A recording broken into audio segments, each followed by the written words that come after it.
That's right.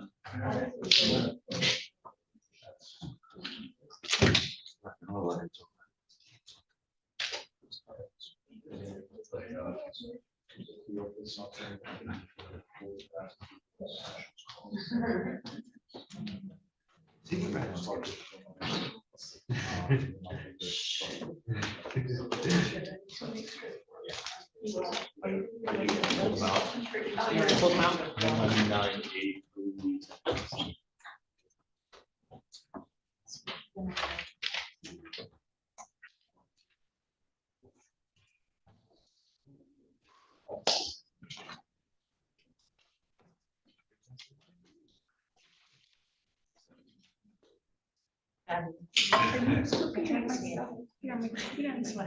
Huh?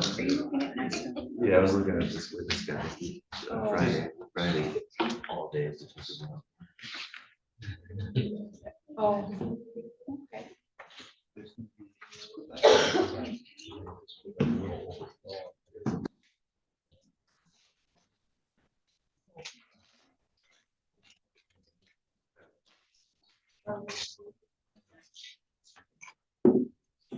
When?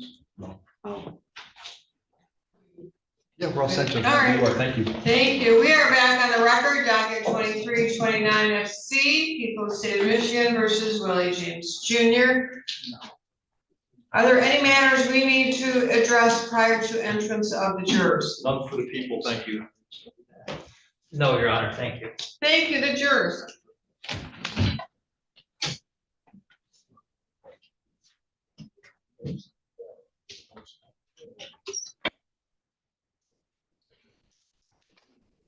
All rise.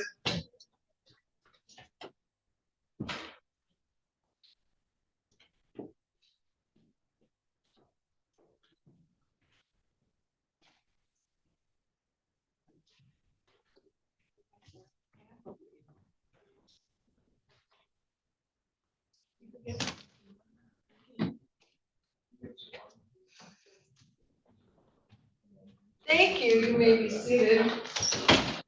On behalf of the people, next witness. Thank you, Your Honor. People call Cleophas, Cleophus, Armor, Armour. Cleophas Cleo.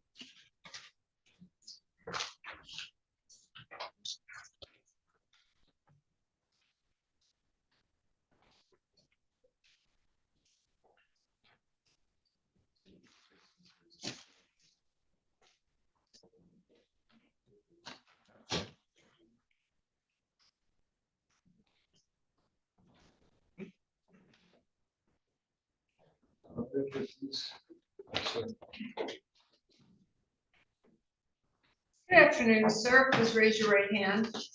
You swear or affirm the testimony you're about to provide will be the truth, whole truth, and nothing but the truth under penalty of perjury? Thank you. Put your hand down. You have a seat. Pull the chair right up to the microphone so you can speak comfortably into it. There's water there if you need it, Kleenex. Please state and spell your name for the record. Cleophas Armor, CLEOPHUSARMOUR. Sir, I need you to say yes or no rather than words that can be found in a dictionary. If you forget, we'll remind you. If there's an objection, please do not answer the question until I've made a ruling as to whether or not you can. Please let counsel finish their questions before you jump in and answer. Do you understand? Yes. All right, thank you very much, sir. You have a nice deep voice. So if you want to rest back in that chair, so you're not hunched over, you can, but just keep your voice up. That's all. Counsel? Thank you, Your Honor. Good afternoon, Mr. Armor. I have just a few brief questions for you here today, okay? First of all, can you tell us how old you are? I'm 54. And what is your date of birth, please? 1572. Mr. Armor, I want to direct your attention to January of 2021. Were you a resident of the city of Lansing in January of 2021? Yes. Mr. Armor, were you married in January of 2021? Yes. And what was your wife's name, please? Or what is your wife's name? Antoinette was. Showing you a photograph, please, that's been admitted in this case as People's Exhibit 1. Do you recognize the people in that photograph, sir? I do. Okay. Your wife Antoinette, is she in this photograph, please? She is. And tell me when I get to Antoinette. You just passed it. Right there? Yes. All right, very good. That's your wife Antoinette. Is it, her last name is Watson? Yes. Okay. How long prior to January 21 had you and Miss Watson been married? You said, How long have you and Miss Watson been married? oh, 14 years. Very good. Now, there's another gentleman in this photo right here. Do you recognize that individual? Yes, I do. And can you tell us who that is, please? That's my little brother, Okay, when you say it's your little brother, is that? Andrew Watson Jr. Sure, is that your brother-in-law, sir? Brother-in-law. I'll call him my brother though. All right. And that is the sister of your wife, Antoinette, excuse me, that is the brother of your wife, Antoinette Watson, correct? Correct. And he has been your brother-in-law for approximately 14 years or up until the time of his disappearance, correct? Correct. All right. How long had you known Andrew prior to his disappearance in January of 2021, sir? Since 2010. Did you have a nickname for your brother-in-law, Andrew? He had a lot of them. Okay, what did you call him? I'll call him Skrilla. Skrilla? Where did that nickname come from, do you know? The streets. Okay. How would you describe your relationship with your brother-in-law, Andrew Watson, in January of 2021? We were cool. We were bump heads. Well, that's just because he was little bro. I had no problems with him. And were you close with him, kind of in a brotherly sort of way? Correct. All right. And would that be consistent for the entire of the time that you were his brother-in-law between the time you met him and when he disappeared in 2021? Would that be? Correct. Did you go to family events with your brother-in-law, Andrew Watson, sometimes? Yeah, he would be there. You know, we would just mostly at mom and dad's house. All right. And that would be his parents, the ones that we see in this photograph right here. Is that correct, sir? Correct. All right. Now, I want to talk about an arrangement that you and your brother-in-law, Andrew Watson, had prior to his disappearance in January of 2021, sir. Can you tell the jury what type of arrangement did you have with your brother-in-law with regard to renting vehicles? He would just use my account to rent vehicles. Can you tell us what that means when you say he would use your account to rent vehicles? Well, he didn't have at the time he didn't have an account at a bank or whatever, and he needed that to rent vehicles. So to your knowledge, did he have some sort of credit card or no? I didn't know about any credit card. Do you know if he had a bank account at the time? He probably did, but he used mine. All right. So how would that work where Andrew would use your account information to rent vehicles, please? Well, he would put money on a card that was attached to my account, and the place would allow him to use my card to rent vehicles. When he would rent the vehicles, whose name would he rent the vehicles in? I believe it would be my name. Did he do this with your permission? Yes. When did this arrangement start where you allowed your brother-in-law, Andrew Watson, to rent vehicles in your name? When did that start? Damn, it was a long time ago. I can't recall the exact time.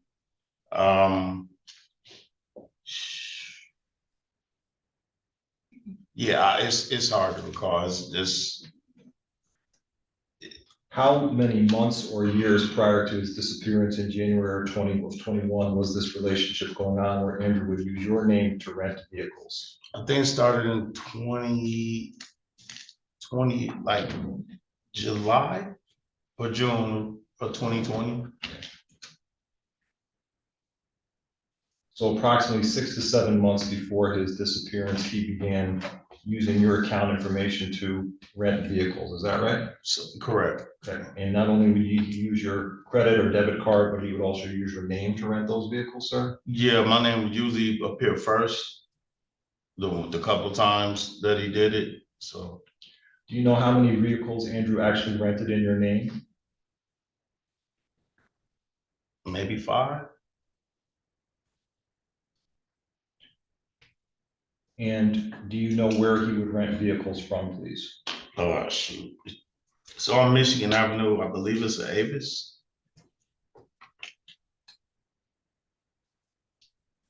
You said that he would reimburse you for the charges to the rental vehicles that he had. He would just pay for it. How did he do that, please? He would deposit money into an account through an ATM, Whose account would he deposit the money into? my account. How did he have access to your ATM account, please? Yeah, my ATM card with the Visa logo on it.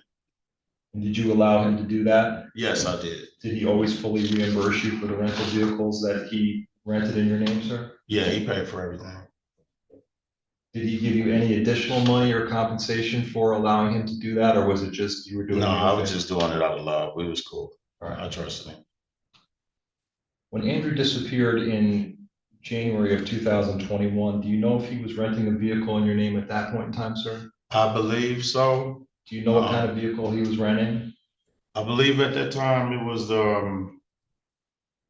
he mainly had a Charger. I'm sorry, I think it was a 300, a white 300. And there was also a black Durango, well, it was a gray Durango and a black Durango. At that time, I believe he had the 300. That Chrysler 300, sir, that was rented in your name, is that correct? Correct. All right. You were interviewed by police in connection with this investigation, trying to find out information about Andrew? Yes, but yeah, but that was, they asked me some questions. I gave them a statement, but that was so long ago. Oh, no problem. And I believe in that police statement, sir, you advised police that you had last seen Andrew on January 11th of 2021. Does that sound correct, sir?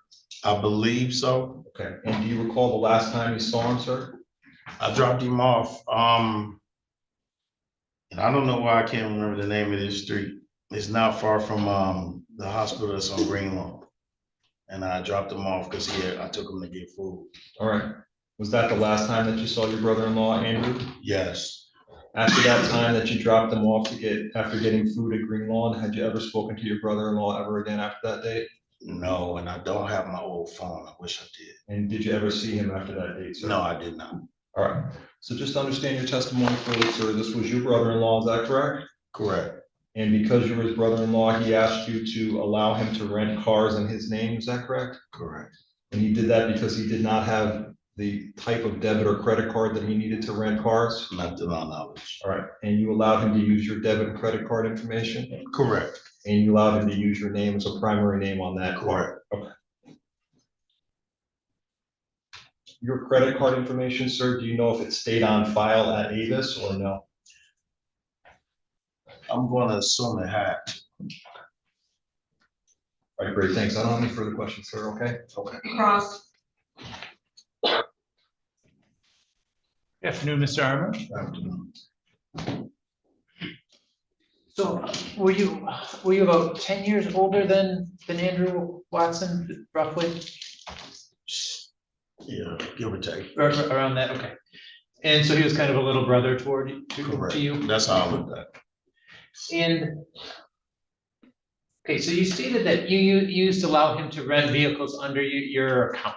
Correct. And when you're saying your account, that's because you had a bank account, or you're talking about account at the car dealership? No, at the bank. Okay, so the car dealership wanted a person to have an account at a actual bank Correct. in order for them to rent a car. Correct. And Andrew chose essentially not to have a bank account, instead to just use yours instead? I don't know if he probably, I don't know if he had one. I just know that he asked me and I let him. Did you inquire as to why he wanted to use your account? No. And you stated that this situation went on for 6-7 months, is that fair? To my knowledge, yes. Okay. And during that time, he rented about 5 different vehicles? I believe so. Were you ever concerned that you'd be liable if anything happened in those vehicles? Correct. But that was a risk you were willing to accept because he was family? Yes. When he rented cars, did he rent, to your knowledge, did he rent them, for a weekend, or did he rent them like a month at a time, or, well, do you know what he was doing? No, he had them, sometime he would have them long periods of time, sometime he wouldn't. Okay. Because I was working a lot then, so I didn't see him as much. Okay. So you don't know, so it sounds like it was kind of a mix of the two, where some of them were long-term rentals and some were shorter-term rentals? Correct. Did this ever create any financial problems for you as far as being on the hook for damaged vehicles or anything along those lines? No, but we had an issue one time because the account that it was using was connected to my payroll. And it was a minor issue, but it was an issue. And I guess, to your knowledge, did Avis ever have a problem with him renting cars under a different person's name? That I don't know. That you don't, okay. Did you know anybody at Avis who worked there? I didn't know anybody there as Okay. far as that. I just knew one person that I didn't know him. I just know of him that we dealt with. Okay. Did you ever personally rent a car there? Yeah, I had to go one time. I had to go when he got the white 300. I had to go. Okay. But he had rented cars in your name prior to that? No, I was the first one he had rented. Okay, so you went with him to rent the first vehicle, and then Correct. from there on, you just kind of use your account? Correct.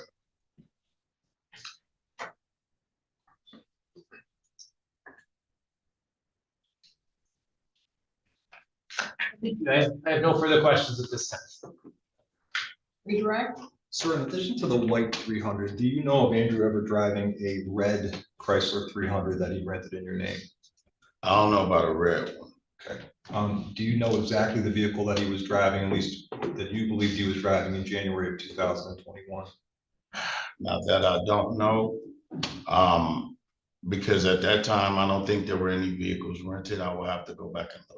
Okay, so you weren't keeping track of what Andrew was doing, No, correct? no, Whenever he wanted to rent a vehicle, he had your permission to use your information, correct? yes, He had your permission to use your name and credit card number, essentially, correct? correct. But you didn't really keep track of what he was doing. No, All right, and to your knowledge, there were no real problems other than that minor payroll issue that you discussed with the cars that he obtained, correct? correct. All right, thank you. I don't have any further questions.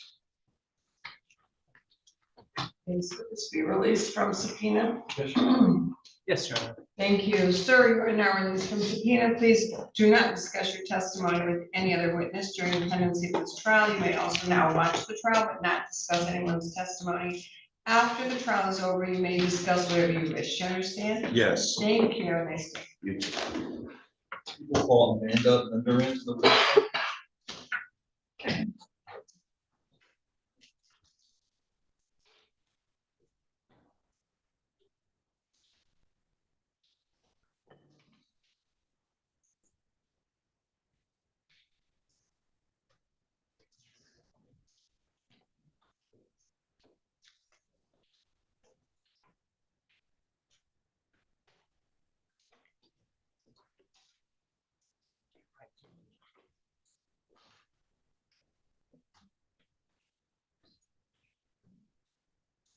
Good afternoon. Please raise your right hand. Do you swear or affirm the testimony you're about to provide will be the truth, whole truth, and nothing but the truth under penalty of perjury? Thank you. Put your hand down. Have a seat. Pull the chair right up to the microphone. Feel free to adjust it. When you are comfortable, please spell your name for the record. My name is Amanda K. Linderman.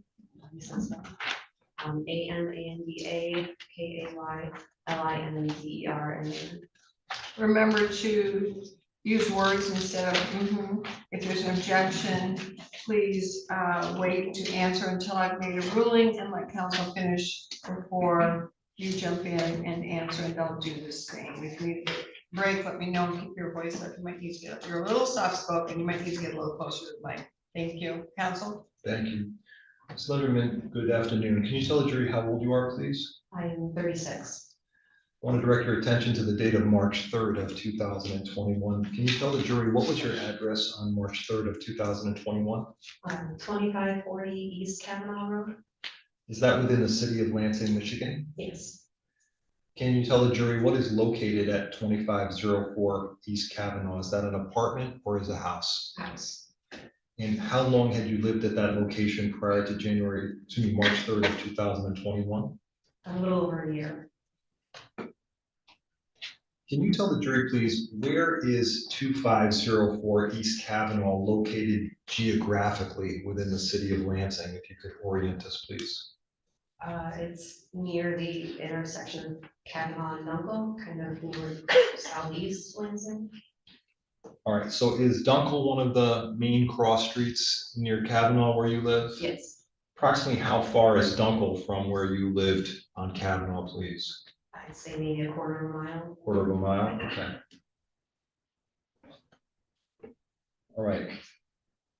Now, a couple people I want to ask you if you know, and if you don't know them, just tell us you don't know them. If you do know them, tell us that, okay? In March of 2021, did you know or had you ever met a person by the name of Andrew Watson II? No. In March of 2021, did you know or had you ever met a person by the name of Willie James Jr.? No. In March of 2021, did you know or had you ever met a person by the name of Philomena James? No. And lastly, ma'am, in March of 2021, did you know anybody by the name of Omni Nguyen? No. One more question. Did you know or had you ever met a person by the name of Willie James III? No. Okay. So none of those people are familiar to you as people you know or you've met? No, sir. Okay. So I want to talk specifically about an incident that occurred March 3rd, 2021 at approximately 3:00 p.m. that day. Did you have occasion to go outside that day? I had just arrived home from work.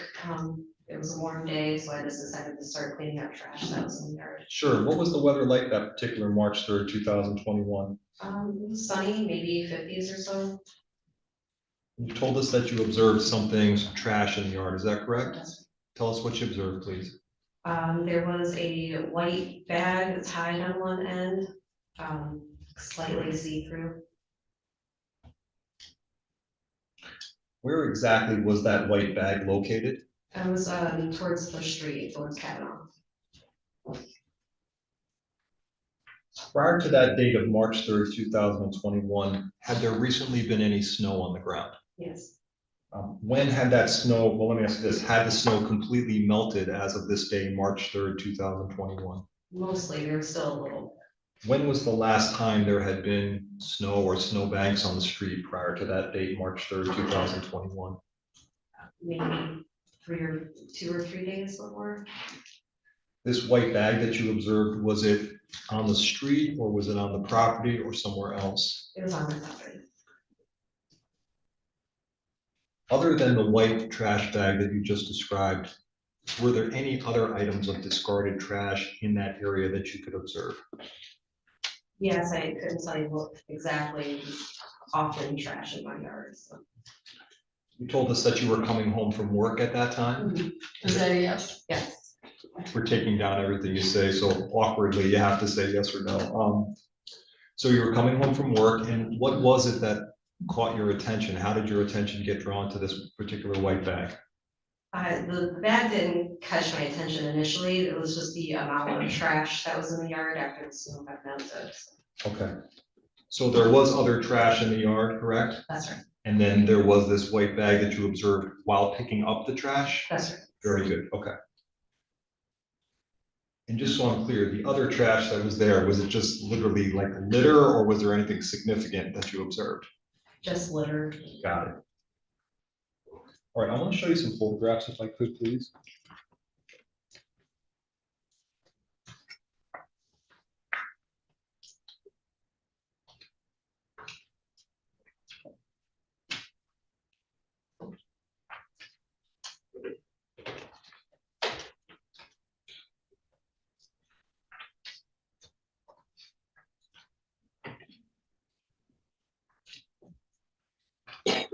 What's been marked into evidence in this case is people's proposed exhibits 199A through E. And I wonder if you could cycle through those for us, ma'am. Just take a look and then tell me when you're done cycling through them, please.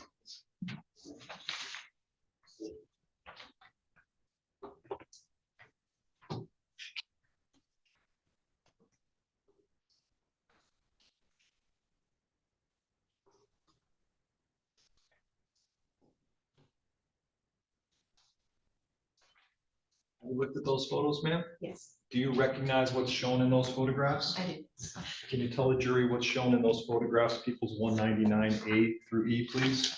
That was me in my front yard and part of Kavanaugh Road. One of those photographs, 199E, also has some sort of mark that's been drawn on it. Do you know what that mark is? That is where the bag was. All right, Where the what was? The bag. she said that is where the bag was.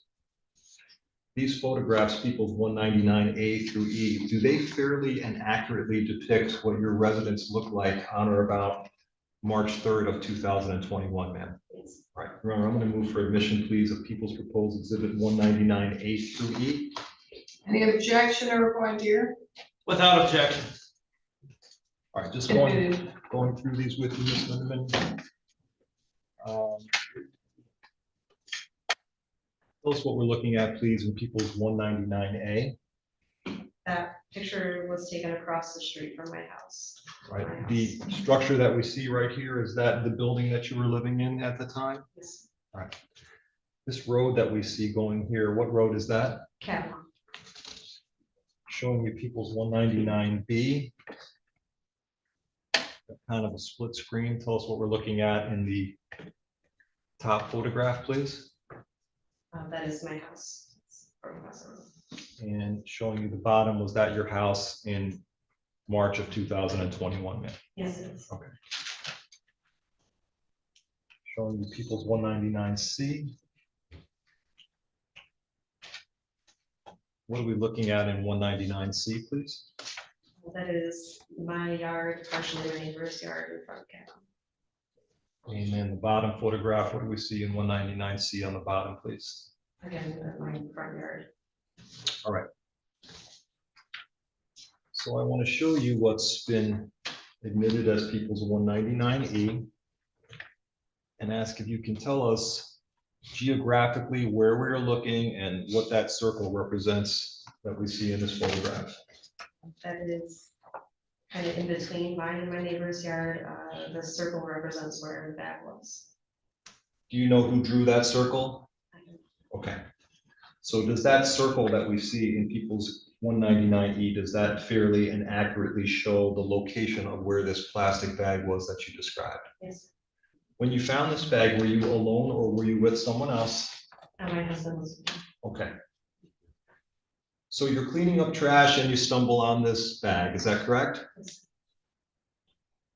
I know this is awkward. Can you describe exactly what that bag looked like? First of all, what kind of bag was it? It was just a white trash bag. There was no markings on it. Okay, so like a Glad bag or something like that? Yes. Something like that style bag? That style, yes. How was the bag, was the string pulled? Was it tied? How was it affixed? Please? It was tied in a knot in one end. The bag that you saw, was it, what part of the bag was it lying on? Was it on the bottom, the top, the side, or something else if you recall? I don't recall exactly how it was lying. And it was a white bag? Yes. All right. Was there anything around it in the immediate vicinity of where it was located? Not that I recall. When was the last time that you had been out in front of your house looking at the grounds?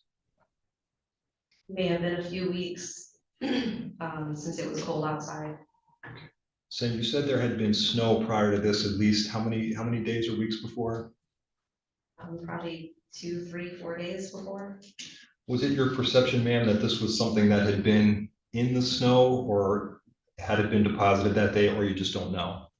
My assumption was it was in the snow. Could it have been deposited, for example, 5 minutes before you got home that day? I mean, it could have, right? Possibly, yeah. Okay.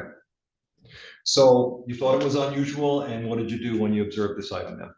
Well, I picked it up and started walking towards my trash can and just happened to look at the bag and noticed what appeared to be cell phones and gloves inside. Was it your intention initially to throw the bag out into your dumpster? Yes. All right. What caught your attention when you were carrying the bag, please? The weight the weight of the bag initially caught my attention, and then I kept to look inside. Could Look you, through it. can you see through the bag? Was it clear, or was it opaque, or how dense was it to see through? It was opaque. And what were you able to see inside, please? I saw 2 cell phones and some rubber gloves. Was that unusual to you? Yes. Did that cause you some concern? Yes. All right. When you saw what was inside of it, what did you decide to do, please? I set it down on the ground outside and called the house. Last question I have about the condition of the bag. You say it was tied on the top like in a knot, is that correct? Yes. Did you happen to notice whether there was anything on the outside, markings, staining, anything like that? There was some dirt and debris. Other than dirt and debris, did you see anything consistent with the biological fluid blood on the outside? No, I didn't. All right. Did you pick that item up with bare hands? I did, yes. And then how far did you take it towards your residence? Where did you leave it, please? I took it up to my garage door.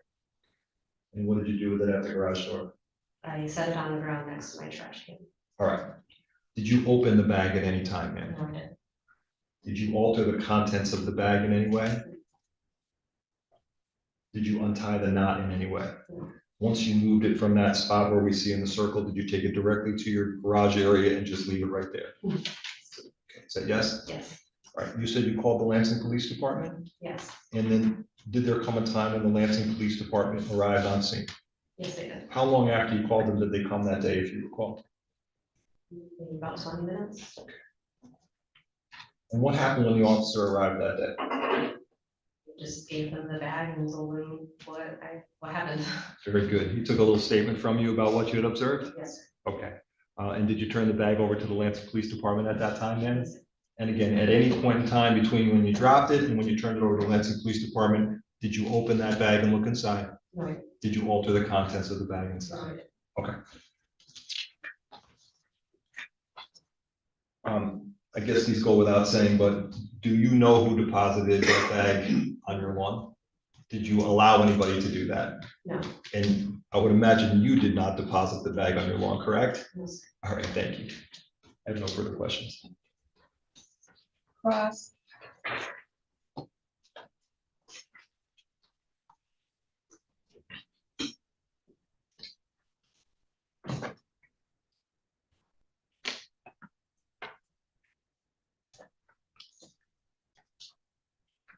Good afternoon, Ms. Linder. Thank you. So as I understand it, the day that you discovered the bag, March 3rd, it was a warmer day in the 50s, is that correct? Yes. Okay. And the snow had either subsided or was mostly subsided by that day, is that right? Yes.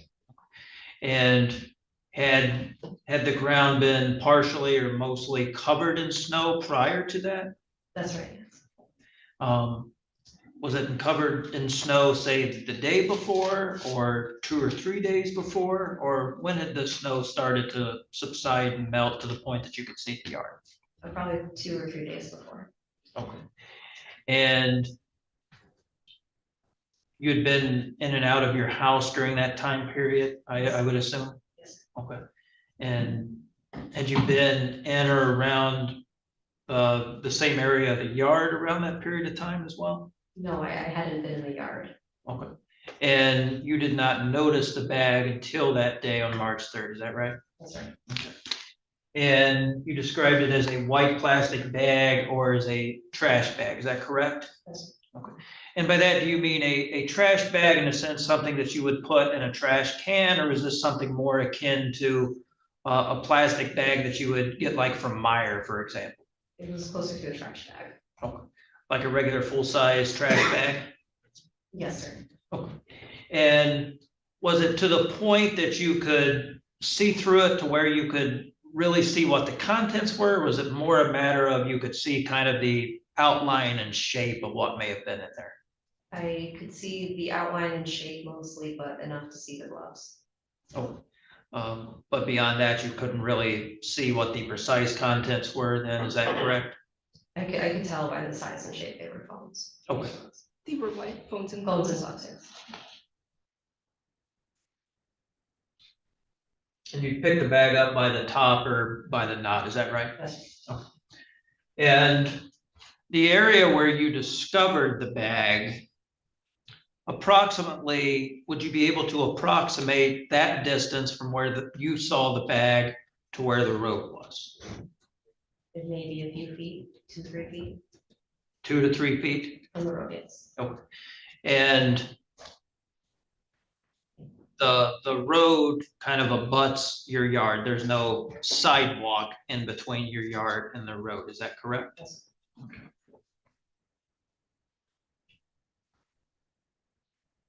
And you did not open the bag or disturb the contents in any way. Is that correct? Yes, sir. And can't remember if you answered this, by the time you contacted the police, how long before did the police arrive? Maybe about 20 minutes. And did the bag stay with you that entire time, or did you leave it on the outside and you stayed inside? I left it outside and went inside.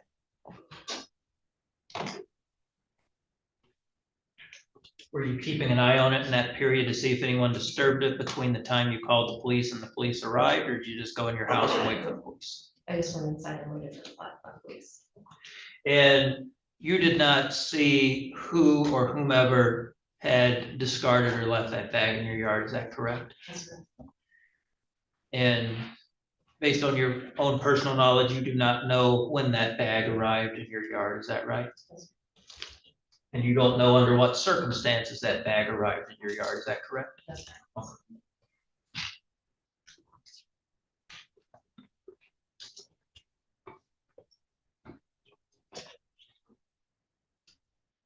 Okay. You talked about some other trash in your yard. What kind of other trash or pieces of trash was in the yard that you were talking about? Just like McDonald's cups and cigarette packs, things like that. Were they in close proximity to the bag, or were they kind of spread out among the yard? Spread out.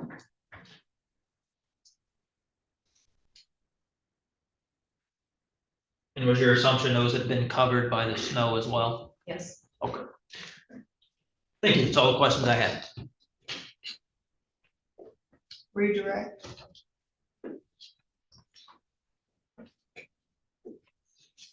Ma'am, can you tell us, please, are you familiar with a road in Lansing, Jolly Road?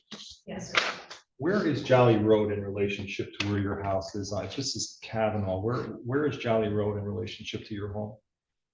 It runs about parallel with Kavanaugh, and also intersects with Dunkel. So geographically, how far is Jolly Road away from where you lived on Kavanaugh?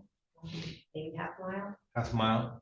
Are you familiar with an apartment complex on Jolly Road called the College Town Apartment Complex? Yes. And are you familiar with a specific address in there named Beaujardin? You know where that is in the College Town Apartments? I know that road is. Okay, can you tell us approximately how far geographically is your home from that geographic address, Beaujardin? How far is that away? Maybe quarter of a mile. So your house is a quarter mile away from Beaujardin, ma'am? About that. Okay, thank you. No further questions. May this witness be released? Yes, Your Honor. Yes, Your Honor.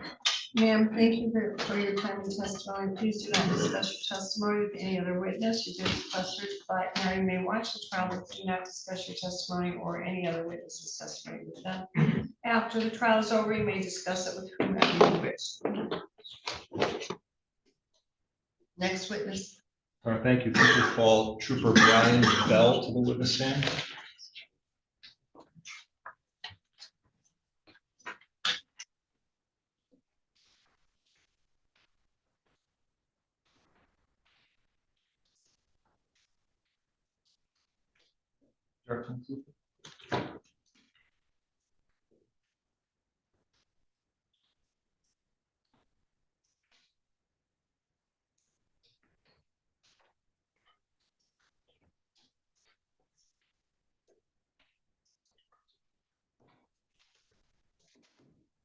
Oh, please, thank you.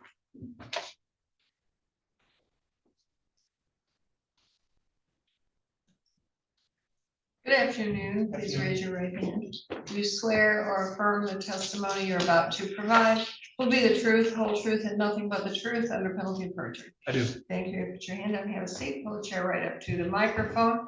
When you are comfortable, please state and spell your name for the record. Brian Bell, Bryan Bell. You may proceed. Thank you, Your Honor. Trooper Bell, where are you employed? Michigan State Police. In what capacity are you currently employed with the Michigan State Police? I am a trooper with the Michigan State Police, been there for 8 years, working the road. Currently a court officer there, post handling court documentation and other paperwork for cases. Trooper Bell, I want to direct your attention, please, to the date of January 2021. Were you so employed as a trooper with the Michigan State Police on that date? Yes, sir. And can you tell the jury, please, what was your assignment in January of 2021? During that time, I was a road trooper working on MSP Secured City Partnership with, we worked in conjunction with Lansing Police Department's Violent Crime Initiative. Working the Lansing area, pretty much working violent crime cases.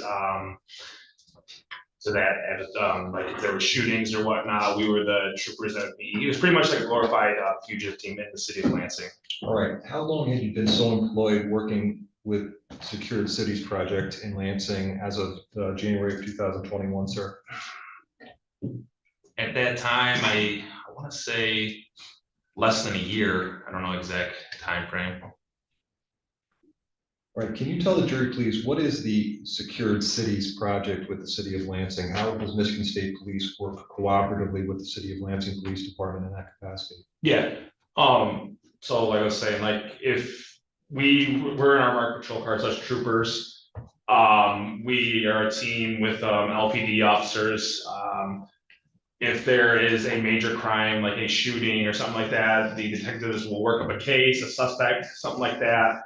And we will be staged in the areas where we believe suspects are. And if we see movement from suspect's house into a vehicle or whatnot, we are the people who are tasked to go apprehend those people. We're also just patrolling the city of Lansing in major crime areas, making traffic stops, being present in the area and whatnot. All right, I want to direct your attention specifically to the date of January 28th of 2021. Sir, were you so employed as a trooper working with the Lansing Police Department as a member of the Secured Cities Project on that day? Yes, sir. And can you recall, please, what hours you would have been working on the date of January 28th, 2021? The exact times it would have changed. Our main schedule, we would work from 2 p.m. to midnight. There are days where we'd be called in earlier or flex our schedule. On that date, sir, were you working alone or were you riding with a partner? I had a partner in the vehicle with me that day. And can you tell the jury, please, who was the partner you were working with on that date? Yep, trooper. My partner had been Trooper Mater, also a Michigan State trooper. And were you in a fully marked patrol vehicle on that day? Yes, sir. And were both you and Sergeant Mater in full patrol uniform as we see you are in here today, sir? Yes, sir. The vehicle that you were driving, is that an issued Michigan State Police cruiser like the kind we see on the highway? Yes, fully marked patrol car. Yes. Is that vehicle equipped with emergency lights and sirens? Yes, sir. And sir, those emergency lights and sirens, were they working on that date? Yes, sir. All right. Trooper Bell, I want to direct your attention specifically to the date of to the time of 2:40 p.m. on the afternoon of January 28th, 2021. Do you remember that time, sir? Yes, sir. Can you tell the jury, please, where were you and Trooper Mater located at approximately 2:40 p.m. that day? Yeah, we were been on Highway I-96 between the areas roads. Like we'd have been in the median on I-96 between MLK and Waverly in that area, if you're familiar with it. At that time, sir, Past Waverly. at that time, were you stationary or were you moving? Stationary in the median. And what were you and Sergeant Mater doing at that time, sir? We were just on basic patrol, watching traffic. Were you watching the eastbound or westbound lanes on that day, sir? We would have been watching the westbound lanes. And can you tell us a little bit more geographically as to where you specifically were when this incident we're going to discuss began? Yeah, we were in the median there on I-96, just sitting stagnant, like you said, watching westbound traffic, right there, close to Waverly Road. So the exact location that you were, would you have notated that in your police report? Yes. If I showed you a copy of your police report, would that refresh you as to exactly the venue of this particular stop we're going to talk about? Yes, sir. Let me show you your report, sir, directly under the venue section. Just read that to yourself silently for a moment, please, if you can. Let me know when you're finished. Okay, does that refresh your memory, sir? Yes, sir. Tell the jury what the venue was when you were stationary on westbound I-96 that day. Yep, would have been I-96 in the median, close to Lansing Road. All right, so from that position at approximately 2:40 p.m. that day, did a particular vehicle catch your attention at that time? Yes, a GM SUV model. Can you tell us specifically what type of vehicle this was, please? I believe Without looking at my report, I do not recall. All right, if I showed you a copy of your report, would that refresh your memory as to the exact make and model of this particular vehicle, sir? Yes. Sure, let me show you page 2 of 3 of your report under vehicle type. And ask if you can refresh us as to what the make, model, and year of that vehicle was, please. Does that refresh your memory, sir? Yes, sir. Tell us exactly what the make and model of the vehicle was. It's a 2011 GMC Yukon. All right. Which direction was this 2011 GMC Yukon traveling, please? Yeah, as we were sitting in the median, that vehicle passed us going westbound on I-96. Can you tell the jury, please, what, if anything, did you observe that may have been a traffic infraction that time that prompted you to act? As that vehicle passed us, we observed it had illegal window tint. What, if anything, did you do once you made this observation of the vehicle passing with illegal window tint? Yep, once it passed us, we pulled out the median, positioned behind it, activated our emergency lights, and initiated a traffic stop on that vehicle for the illegal window tint. All right. How far did you follow the vehicle before you activated your traffic siren, please?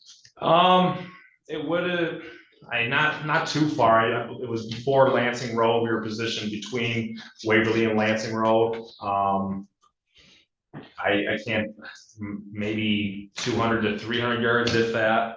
Did the vehicle appear to pull over though, once you activated your overhead sirens and lights? Yes, sir. All right. So did there come a time when that vehicle actually came to a stop? Yes, sir. It came, it pulled off to the right side on the shoulder on I-96 before Lansing Road. All right.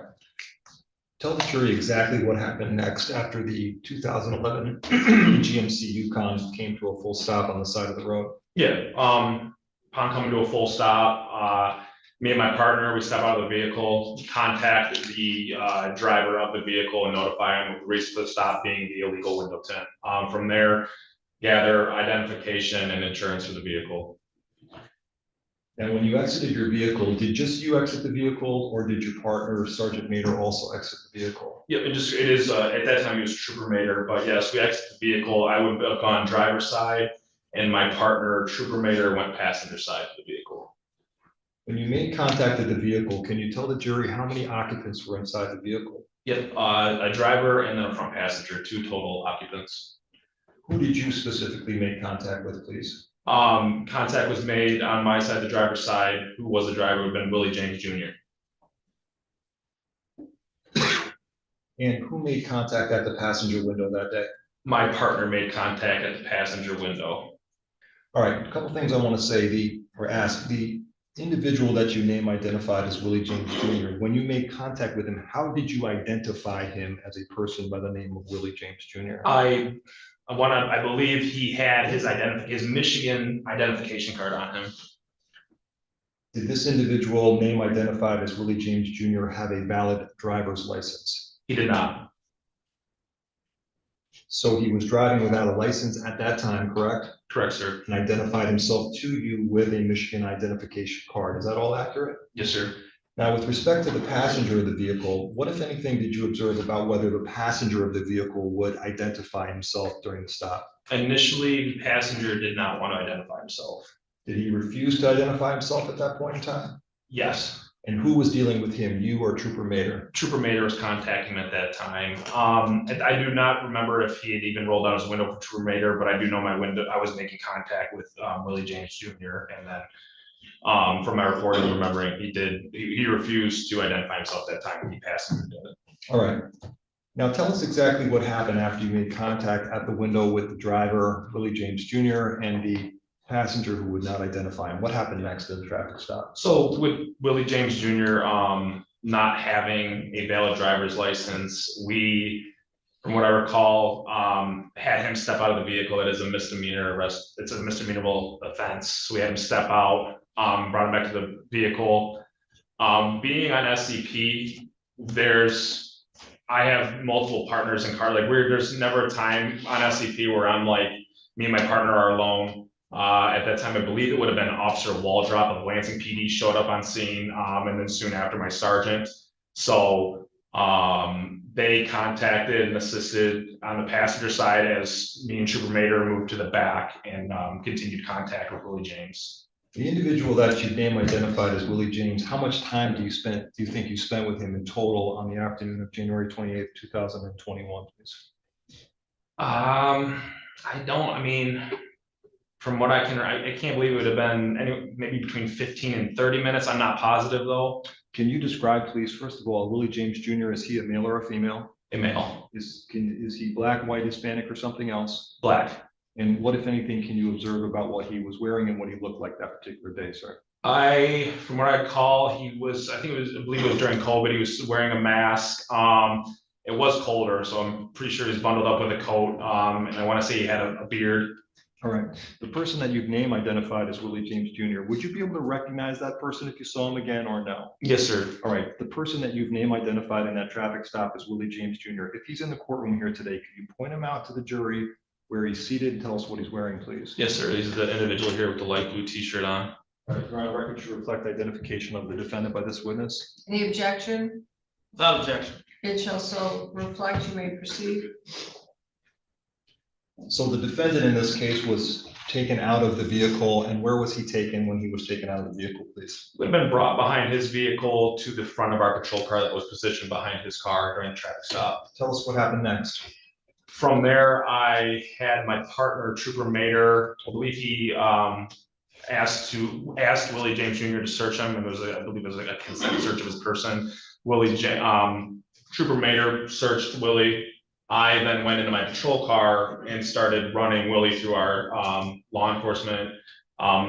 It's lean. It'll run like his ID and whatnot. Let me know if he has any warrants, if he's on. That's all right. Yeah. Okay, so very good. So you ran him through the computer system, is that correct, sir? Yes, sir. All right, then tell us what you did next. Who was on scene and what happened next, please? I know there was a lot of, there's obviously like I said, I might have my sergeant up there. They were contacting the passenger for a while, just trying to ID him and whatnot.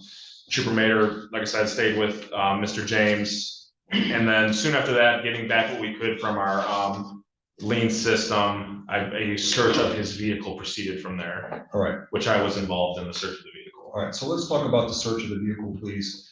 Did there come a time when you searched this 2011 GMC vehicle, this terrible question? Did there come a time that you searched the 2011 GMC Yukon vehicle during that traffic stop? Yes, sir. All right, who participated in that search? From my memory, myself, Trooper Riley, who was also on SCP with me, and Officer Waldrop, I believe, was another participant in that search. Where did you look inside of the vehicle, sir? I started on the driver's side of the vehicle, front driver's side, and then moved into the back of the vehicle. Pretty much working the driver's side, but once I'm in, I'm looking at the whole entire vehicle. I want to talk about any specific observations you made inside the car. What, if anything, did you observe about the condition of the interior of this 2011 GMC Yukon vehicle? It was very well kept, very clean. As you continue to look through the vehicle, this very clean vehicle, what, if anything, did you observe that caught your attention in the back area of the car? Yes, sir. As I was searching the vehicle, I believe it was a 3-row vehicle. So like the middle row, like right behind the front passenger seat, like if you were the back passenger behind the front driver, on that floor, like it was like a piece of remember like carpet, but it was like cut out, like someone had cut out a piece of carpet on the floorboard behind the front passenger seat. All right. Were there any what's the word I'm looking for?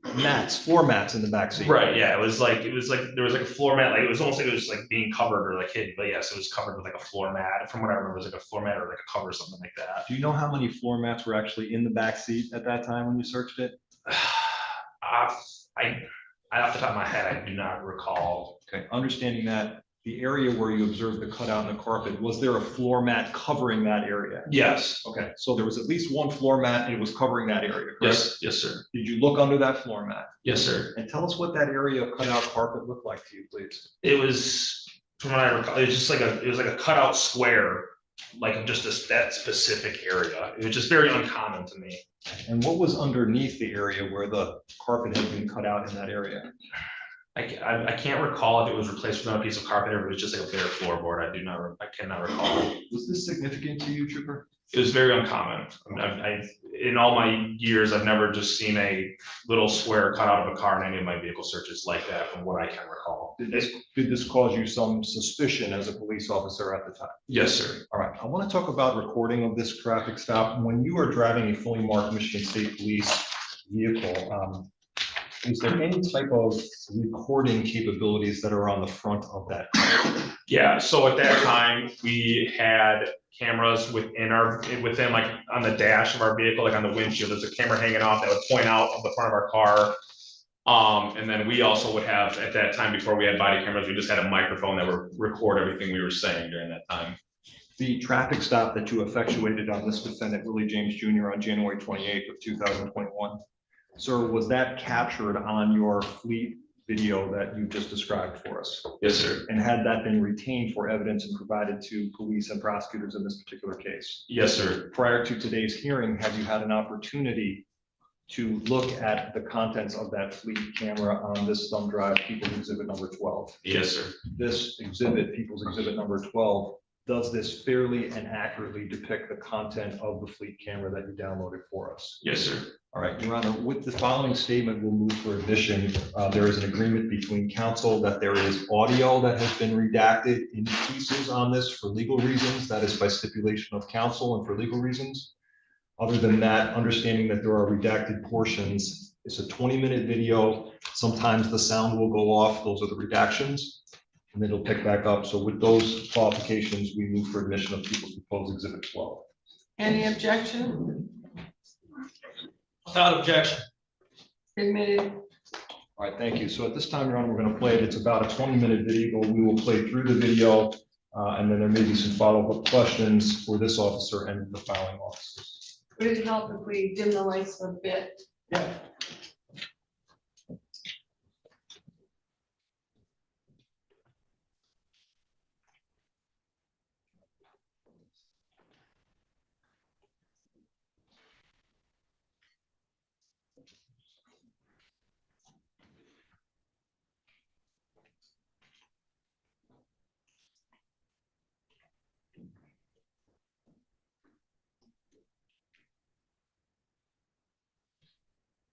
Before we start, sir, so orient us here. First of all, it appears that there's a date and time notated on the top of this particular footage. Is that correct, sir? Yes, sir. And is that accurate, the date and time? Yes, sir. Date January 28th, 2021, correct? Yes, sir. I think I said 2:42. It looks like the time is actually 2:32 a.m. or p.m. Is that correct? Yes, sir. That's my mistake. And what road are we looking on right in front of us here? Yeah, we'd be facing, that's westbound I-96. And this is the front of your patrol vehicle that we're observing? Yes, sir. All right, play the video.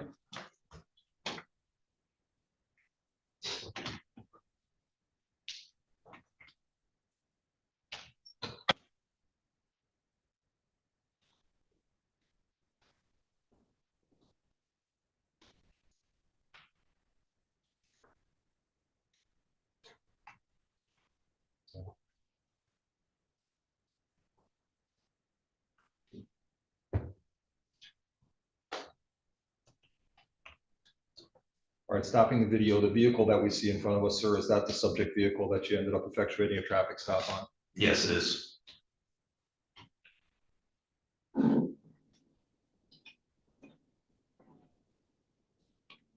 This fucking guy, dude.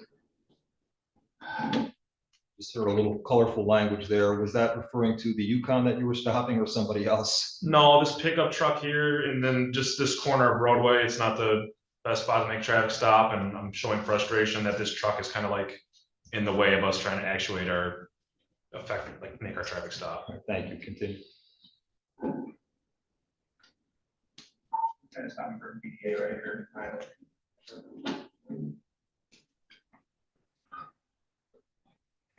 When is approaching group, I've had time to make contact. Oh, well, I know. I'm sorry.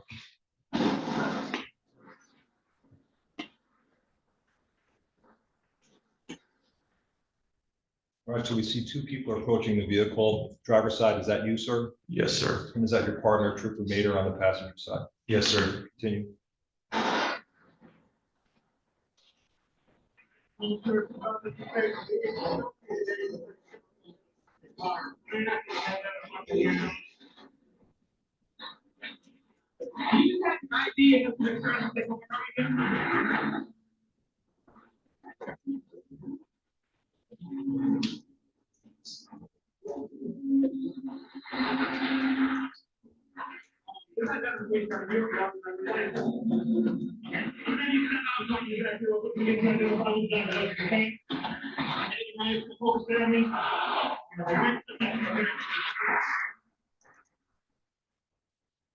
third officer approaching. What agency is that officer with, please? Lansing Police Department, And what officer is that, please? Officer Waldrop.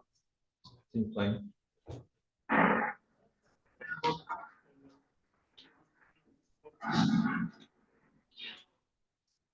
All right, the male individual that's just been taken out of the front passenger seat, is that Willie James Jr., the defendant that you've identified in this case? Yes, sir.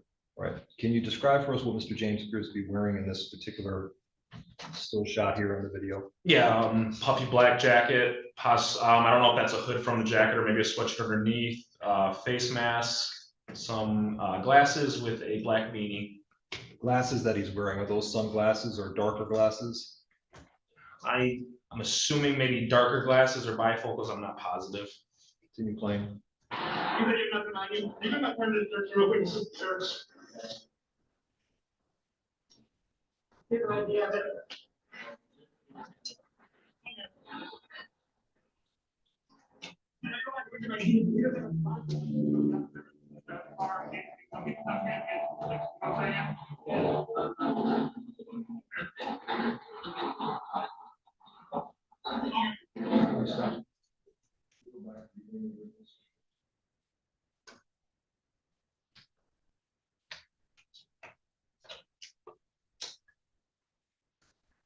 All right, right there, please. So who is making contact for the original search with Mr. James Jr. at this point in time?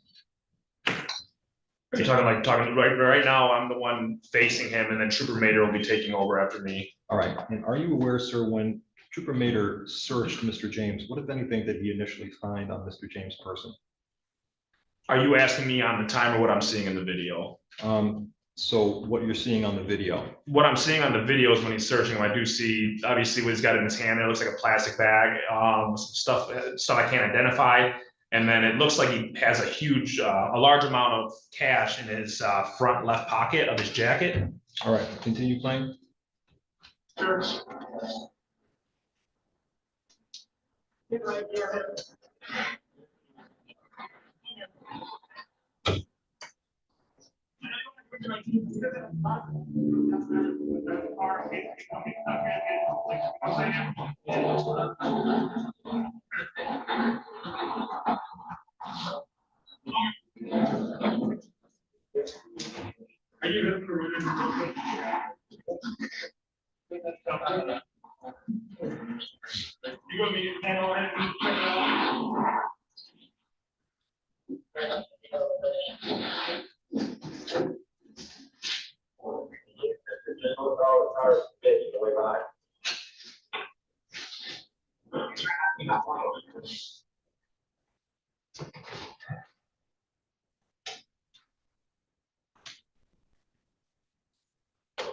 the passenger in the car, he will not ID himself, but he's a light PM on there, and he's got a PM tattooed over his eyebrow, I think on his left eye, and a right hand tattoo.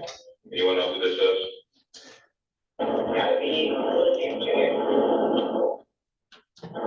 I'll take a picture of him in the Hold on, wait, I like this, I'll really do.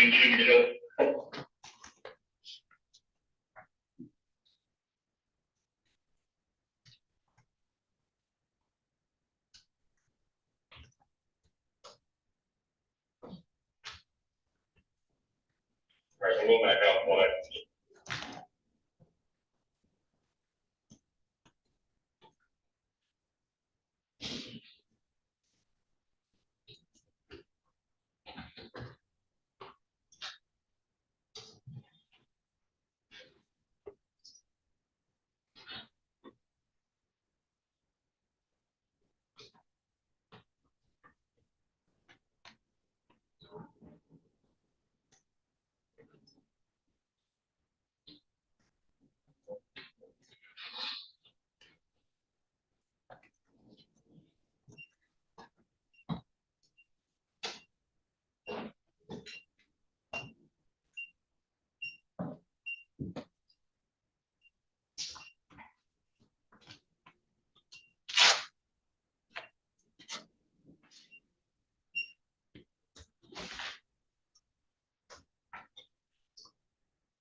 sir, we see that the front seat passenger has now also been removed from the car. During the course of this investigation, were you able to name, identify who the front passenger was in this case? Yes, sir. And what was that individual's name, please? Michael Rude, I believe is how it's pronounced. And how old was Mikhail Root, if you know, please? I do not know that.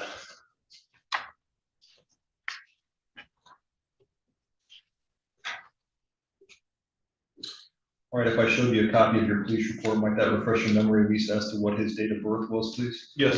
Okay. Page 3 of your report on your identification for Mikhail Root, you could just give us an idea if that refreshes you as to his date of birth, please? Yes. Okay, what is his date of birth? 6/16/2001. So that would make him approximately, what, 19 years old at the time, sir? Sir. All right. We now see that other officers are on scene. Can you tell us who all is on scene from the Michigan State Police at this time? Believe I've, the trooper mayor obviously with me on the stop. I saw Trooper Riley and then Sergeant Moots, And then from the Lansing Police Department, who was present? Officer Waldrop. All right, continue playing, please.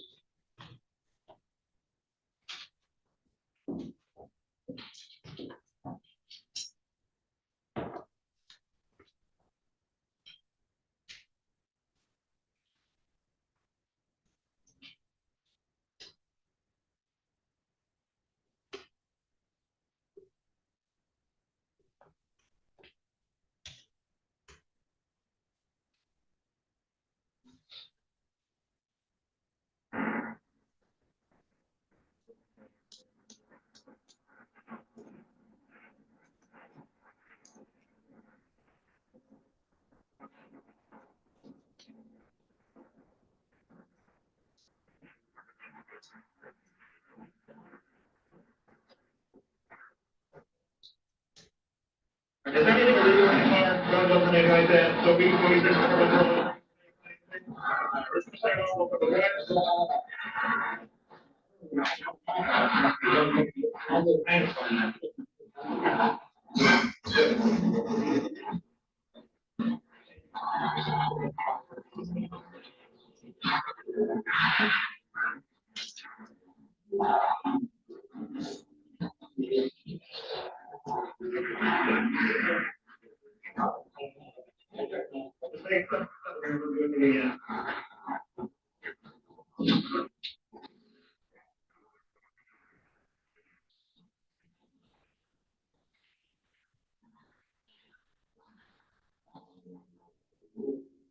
Sir, we see somebody entering into the front driver's side now. Who is that entering into the driver's side? That is me. And are you beginning your search of the interior of the vehicle at this point in time? Yes, sir. All right, thank you. Continue.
Right now, what portion of the car are you going into at this time, sir? Yeah, I'm entering into the rear driver's side door there.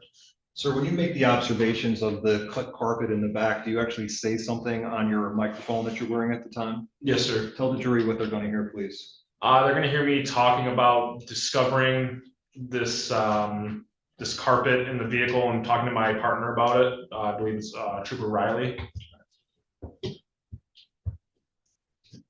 Can you play, please?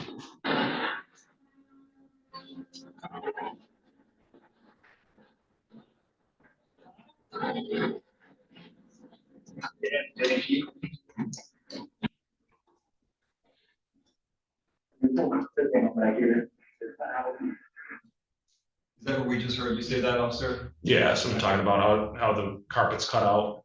Who were you talking to when you made that statement? I don't believe Officer Trooper Riley is there with me. I want to say it's Officer Waldrop that's still up there on the front passenger side. I believe Trooper Riley comes up to the driver's side of the vehicle here shortly, if I can recall. All right, and that's at 14:47 and 27 seconds, essentially, that you make that statement of observing the carpet get out, correct, sir? Yes, sir. Continue playing.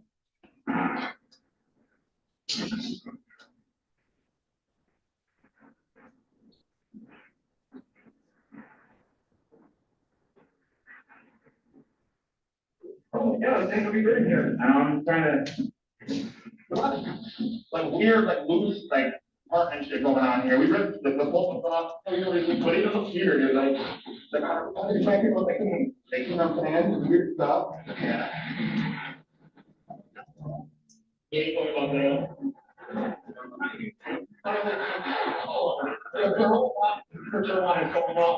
I think so. We're just gonna guarantee on that one. Yeah. And I was getting a perfect, you know, when this is getting, I'm a little behind. I think that would be. Well, I'll burn that.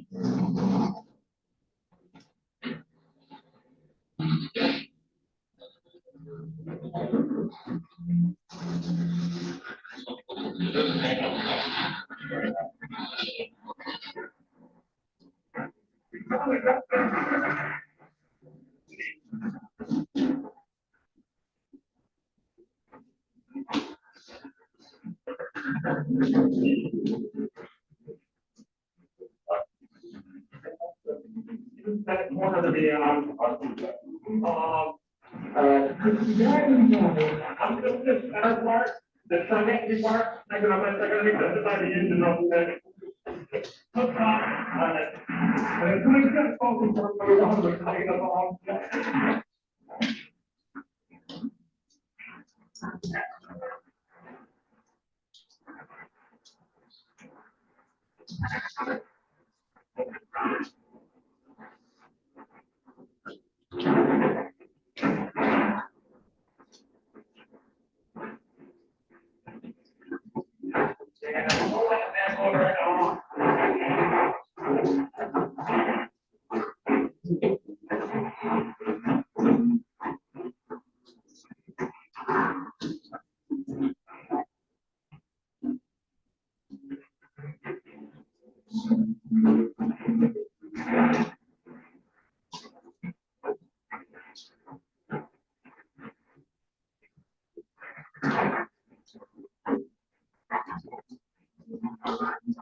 deal. We're good health. They're gonna want to take your phone to 15, so we're gonna take your phone to 16. You're gonna call them to get it back, okay? Matt, neither one of you guys have license, that's a big deal. I'm not gonna sit here and sit on the goal line, and you're gonna say you want to do people over all over the road. I'll say, we're taking me to do that. Okay, so you can't come here then. And I'm gonna give this back to you.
Northbound Waverly. Back up what we got. Not making any promises, but 50-50, I think I got no northbound Waverly Falls and a Burgundy, Grand Prix. And you just went on Hunter's Ridge, and I was just home. So I'm gonna set it back up here. Hunter's Ridge, Waverly, please. All right, 96, okay.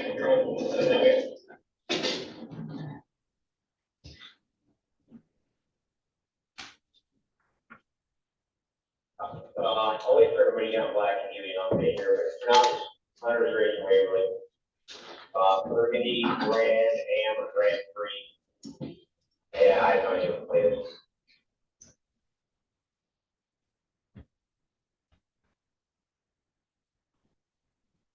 Yeah, man.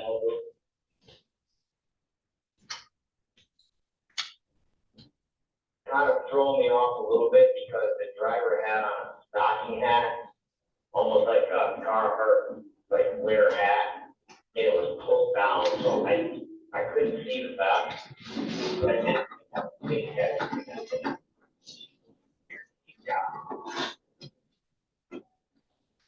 He's definitely driven very multiple times. He's got a fuck my cash.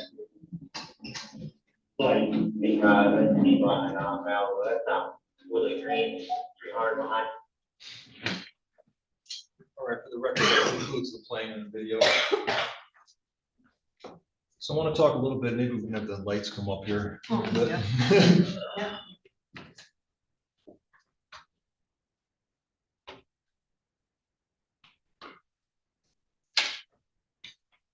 Thank you, Your Honor.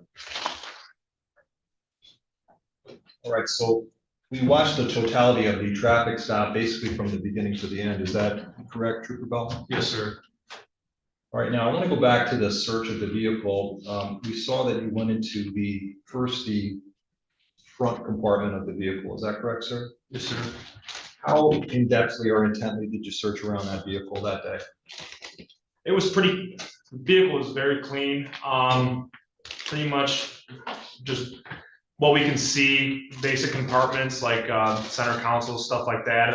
Without far long ago that was, I don't remember exactly how in depth, but just from how I do search cars, it's pretty like systematically. If I'm by myself, I'll go in order, but I have some on the other side. So obviously what we can like see in plain view, and then just kind of like compartments and whatnot that we can open up easily, accessibly. This was a daytime search though, is that correct? Yes, sir. When I saw you going through the vehicle, I did not see you going through with, for example, a flashlight, is that correct? Correct. All right, so what, do you recall what the interior color was on that vehicle?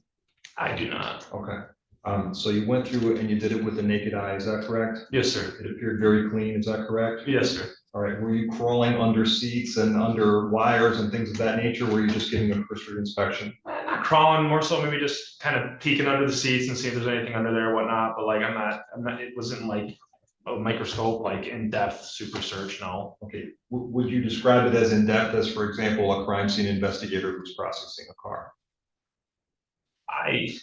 When you say that, I'm thinking of like lifting prints and whatnot, but I'm saying I'm searching and I'm like looking in like parts of the car, like the main compartments, the floorboard, seats, under the seats, like what, like, yeah, I mean, I'm investigating for that traffic stop, so an investigative search on a traffic stop, yes, but not like in depth, like lifting, like going to the full extent of what, you know what I mean? Of course, and then you go into the back seat of the vehicle as well. Yes, sir. And do you do the similar type of search in the back seat of the vehicle? Yes, sir. All right, again, not with a flashlight, is that correct? Correct. And the one thing that caught your eye was the one floor mat and underneath the cutout carpet, is that correct? Yes, sir. Did anything else catch your attention other than it being clean and the absence of carpet? Just that. All right. Now we see as the traffic stop comes to a conclusion that Mr. James and Mr. Rude were allowed to leave the traffic stop. Is that correct? Yes, sir. Mr. James, the defendant, was not driving with a license. Why did the Michigan State Police allow him at that time to leave the traffic stop? With that position we are on SCP, it's uncommon for us to make an arrest on a misdemeanor offense like a suspended license or not having a license. It's not what we did in that position. Sir, as far as you knew at the time when you were investigating this car, Mr. James was not at that time, for example, a suspect in a homicide that had just occurred. Is that correct? Correct. Okay. You knew him to be involved in a traffic stop and the extent of the contact that we observed here. Is that all accurate, sir? To the best of my knowledge, yes. Okay. Looks like 2 items were taken from Mr. James during the course of that traffic stop, and those would be 2 cellular phones. Is that correct? Yes, sir. Okay. And you know who those cellular phones were given to? Officer Waldrop of the Lansing Police Department. Okay. Thank you. I have no further questions. Cross.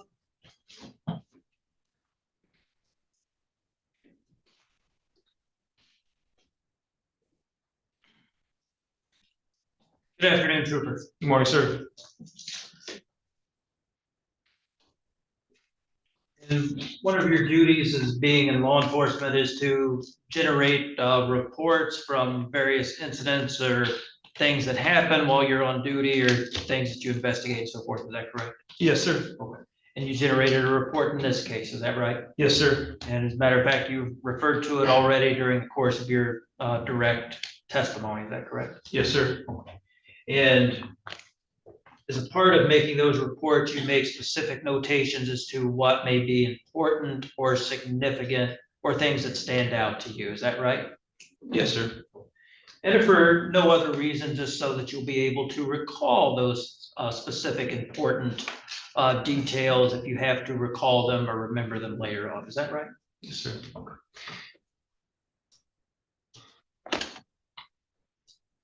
And you said you were able to identify who Mr. James was by his state-issued ID card. Is that correct? State issued ID card, and then when we run in our system too, the SOS image from the ID card comes up And also. is that because he presented that to you, correct? Yes, sir. And so it's safe to say that he was cooperative during that portion of the traffic stop then by presenting that to you. Is that correct? Yes, sir.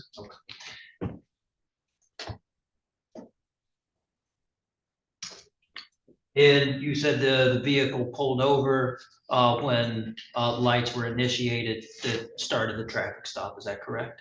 Yes.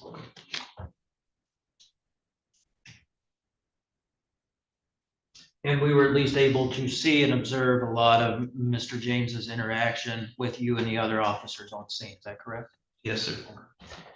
And he was not being belligerent by yelling or screaming or calling you or the other officers derogatory names or anything of that sort, was he? No, very cooperative. You didn't appear to be overly nervous or anything of that nature either, did he? No.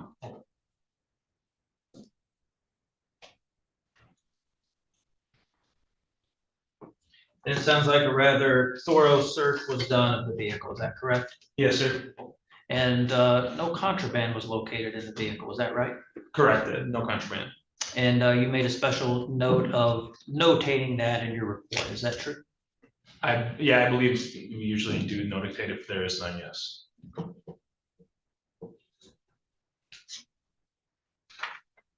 As it relates to the hole cut out in the carpet that you were speaking about, you did not capture that by way of specifically photographing it or anything like that, did you? I do not recall if we did or not that day, sir. And if you would have done such a thing, would you have mentioned it in your report? If that's something that I specifically did, then yes, I would notate it in the report, yes. And if that's not mentioned in your report, then that's likely because that did not occur, is that correct? That me, myself, no, I did not.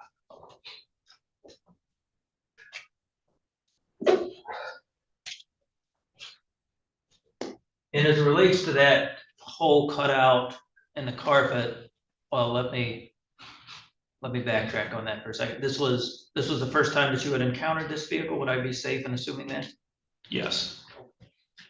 And so this was the first time you would have seen or searched through the interior of that vehicle, is that correct? Yes, sir. And based on your own personal knowledge, you cannot tell us how that hole in the carpet would have occurred, is that correct? That's correct. Or under what circumstances that would have occurred, is that correct? That's correct, sir. Or who may have done that? Correct. Or what period of time that may have occurred, is that correct? Yes, sir. Okay.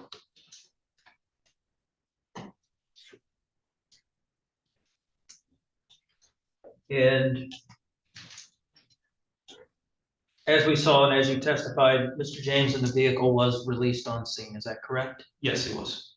Meaning that he was free to get in the vehicle and drive away once the business of the traffic stop was concluded, is that right?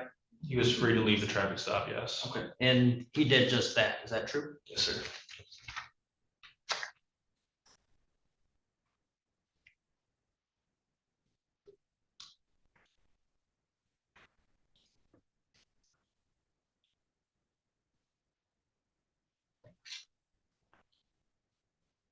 Thank you, Trooper. I believe it's all the questions I have. Thank you. Redirect. I have no redirect, Your Honor. May this witness be released from subpoena. Yes, Your Honor. Yes, Your Honor. You are now released from subpoena. Please do not discuss your testimony with any other witness. Thank you. People call, are we taking a break or are we going home? You can do the next trooper and then take a break. Thank you. People call Trooper Alan Mater, please. Yours. Thank you so very much.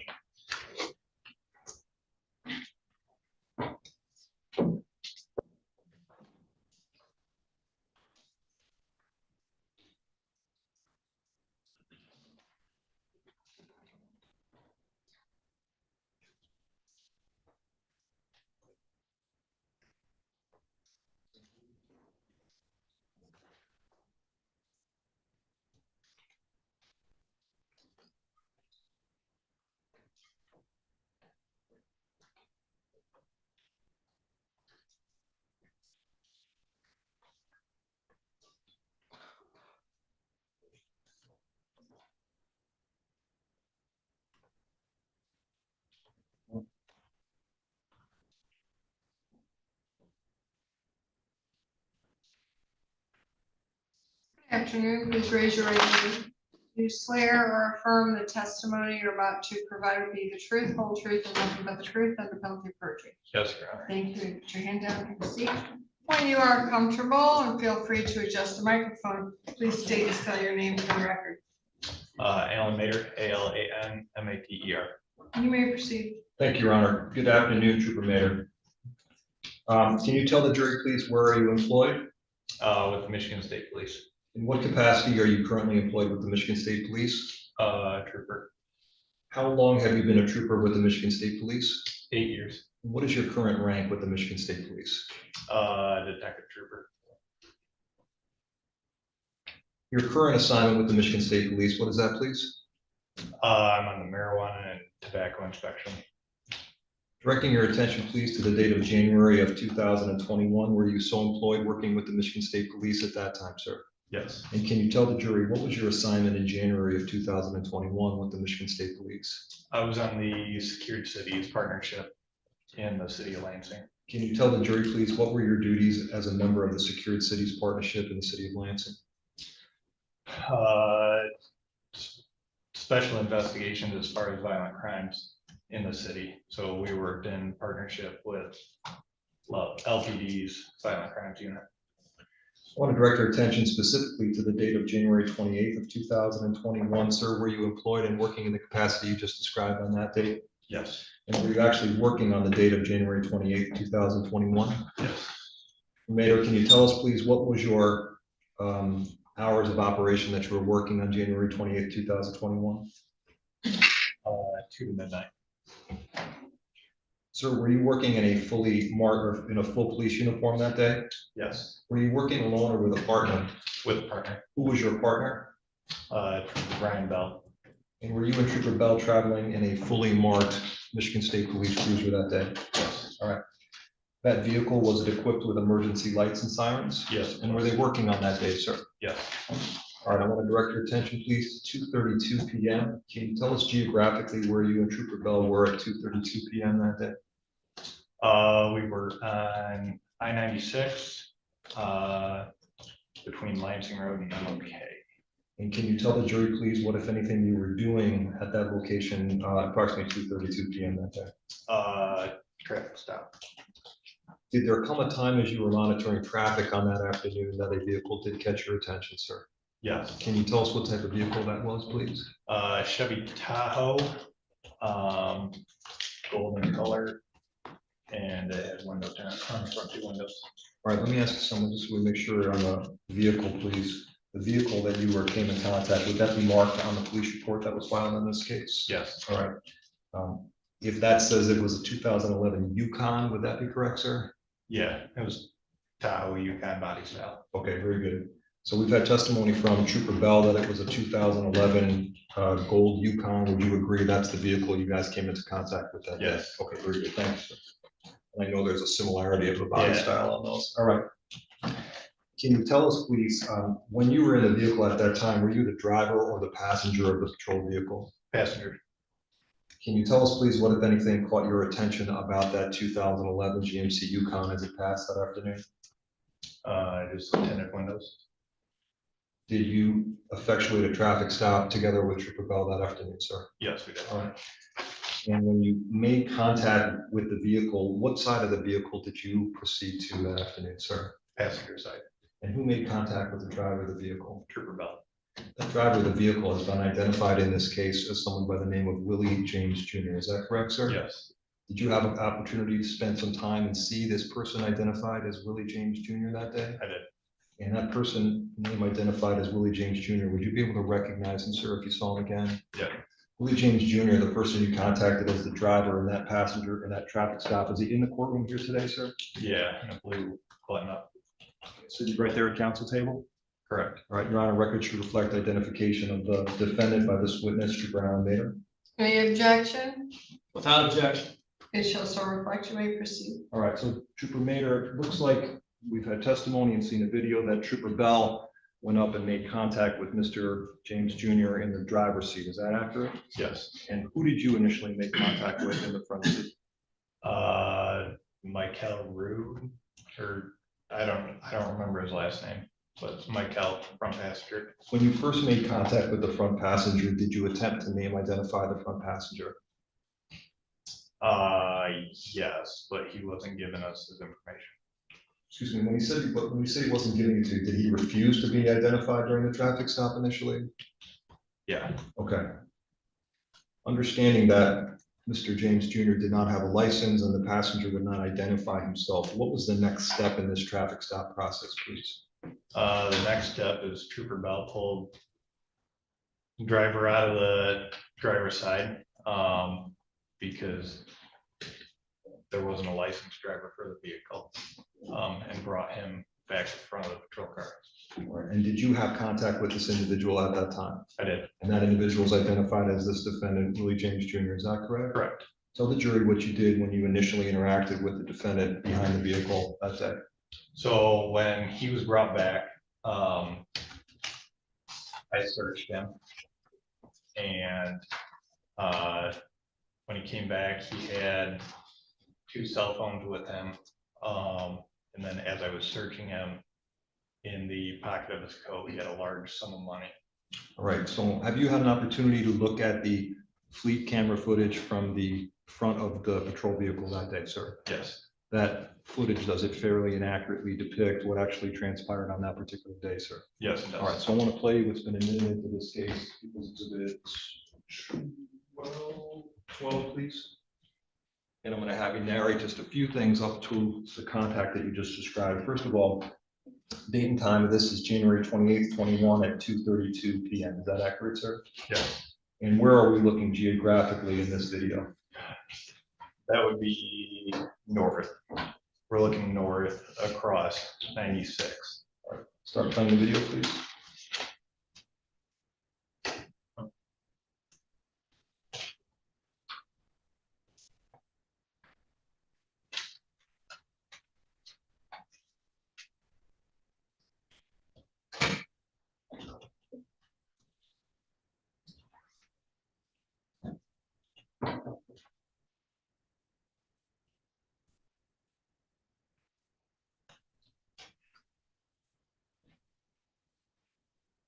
All right, stop the video, please. All right, the vehicle that we see in front of us, is that the subject 2011 GMC Yukon, sir?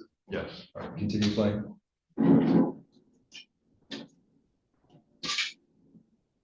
This fucking guy, dude. Gonna stop me for a PDA right here, so I'm just. Right again.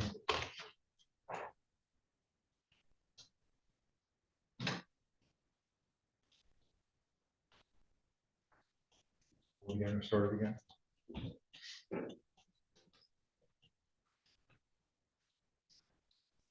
Let me just X out of it, could be, just start again.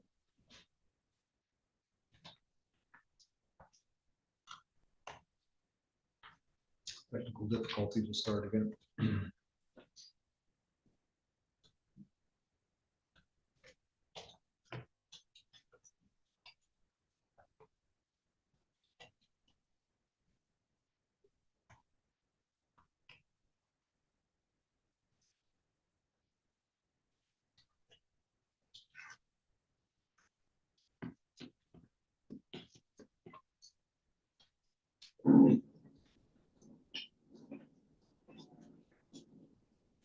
This fucking guy, dude. Just gonna stop me for a PDA right here.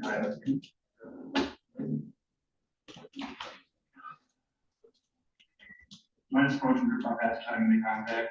Yep. Oh, well.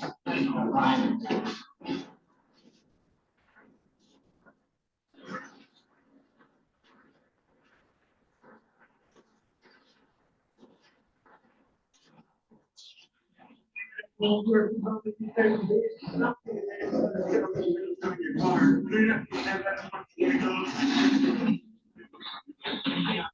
just have an idea.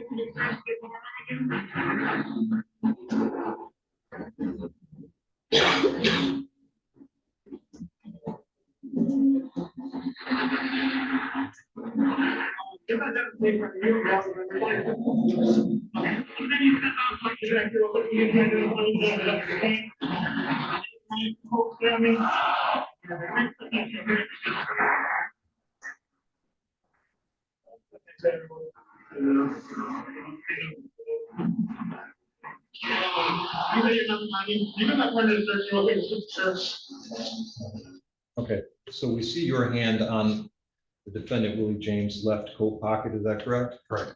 Is that where you found the large sum of cash? Yes. Do you, and I know it's been 5 years, sir, but as you testify here today, are you able to recall any of the denominations of that large amount of cash that you saw in his pocket that day? Right.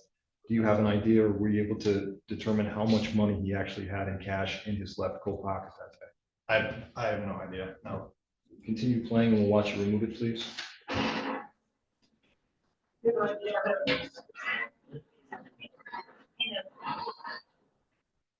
It looks like you kind of took a double take when you saw that amount of cash. Was that, in your opinion, a large amount of cash to be carrying?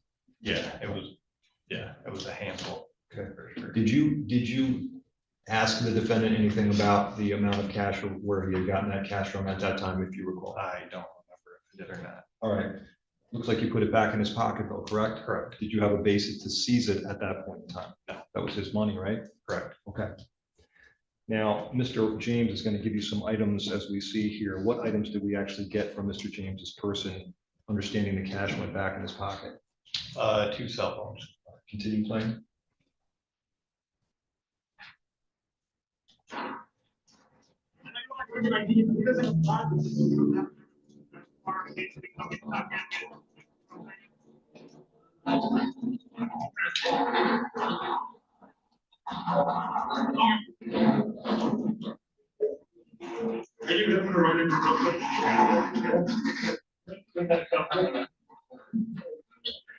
You gonna be handle that?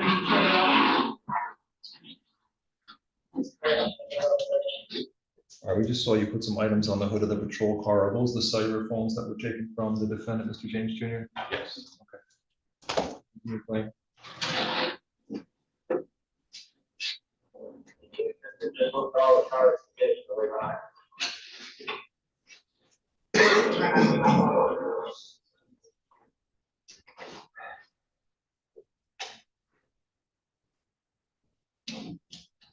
Okay, so there's a master in the car, he will not ID himself, but he's a light-skinned PM, long hair, and he's got a VM tattooed over his eyebrow, I think on his left eye, and a right hand tattoo.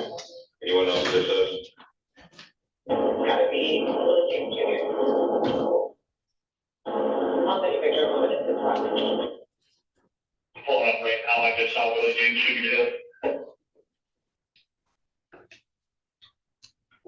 All right, stop. Looks like the second phone is actually taken out of his person right there at 14:35 and 53 seconds. Is that right, sir? Correct. Okay, very good.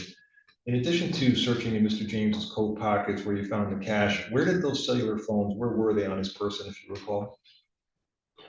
Well, he came out with one in his hand. Okay, do you recall where the other one was? No, in one of his pockets. And how in-depthly did you search him that day, sir? Just what you see here. I didn't have him pull up his shirt or take anything off. I just checked his pockets and his waistband. All right. Now I'm going to move to the conclusion of the traffic stop, sir. Mr. James did not have a driver's license, is that correct? Correct. And the passenger of the vehicle did not have a driver's license as well, is that correct? Correct. Mr. James Jr. was, however, allowed to leave the traffic stop and he was not arrested, is that right? Correct. Tell us why that is. It's just how we did things, I guess. Didn't see any major reason on why we needed to tow the vehicle or anything like that. So the extent of your contact that day with Mr. James Jr. was the scope of the traffic stop that we're observing here, is that correct, sir? Yes. Okay. And so you made a decision based upon the location of the traffic stop, the circumstances, not to arrest him, correct? Correct. You could have on that infraction though, is that a fair statement? Okay. Yes. With respect to the cell phones that you seized, who were those cell phones turned over to, please? Officer Waldrop. Is that from the Lansing Police Department? Correct. Okay, great, thanks. I don't have any further questions for you. Cross.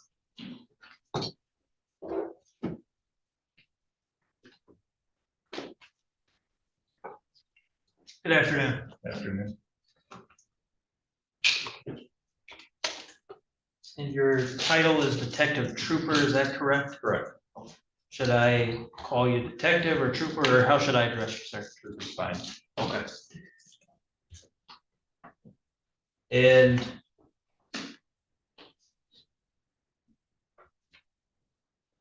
were you a detective trooper at the time that this traffic stop was initiated in 21, or has that No. been a recent change in your title since then? Recent change.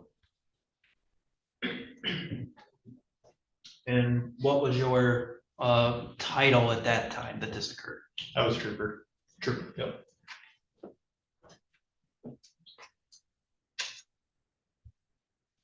And you were being asked some questions about Mr. James and the money that he had on his person. Do you recall that, sir? Yes, And you didn't make any particular notation as to the amount that he would have had. Is that correct? correct. Or any particular notation as to the denomination of the types of bills that he had on him. Is that correct? Correct. And I believe you said you can't recall any conversation, if any, you would have had with Mr. James as it relates to that money. Is that right? Correct.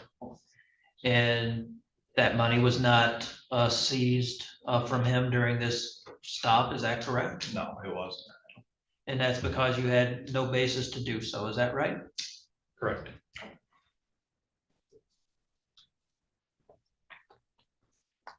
And Mr. James was not being abusive or aggressive to any of the officers on scene that you could observe. Is that right, sir? That's correct.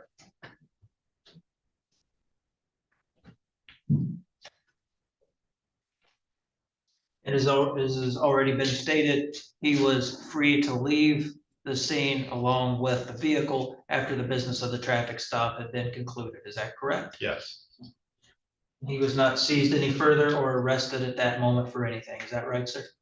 yeah, that's correct.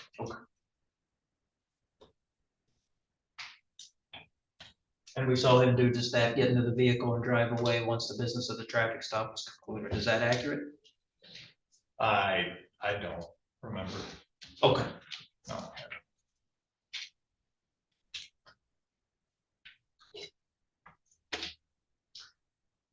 Had you seen a video of the recording of the traffic stop prior to testifying here today in preparation for your testimony here today?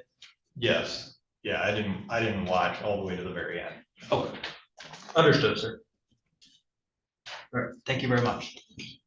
Redirect. Briefly, sir, I want to approach and hand you what's been marked into evidence as people's proposed exhibit number 13, and I forgot to do this on direct exam.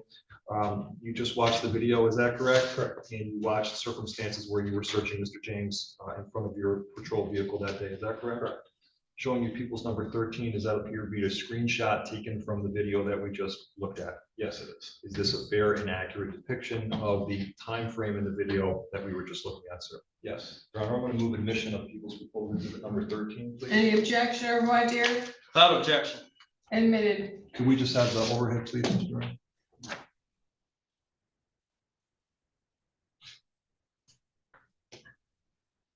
All right, so sir, at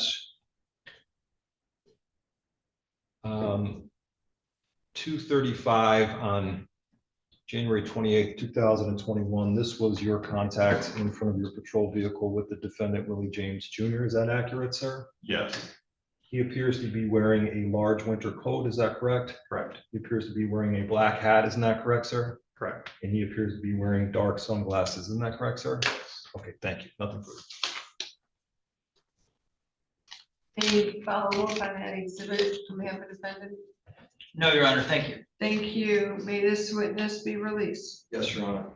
Yes, Your Honor. Thank you. Thank you very much for your time.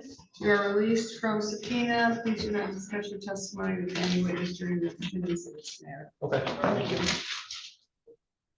We're going to take 15 minutes. All rise. Yep.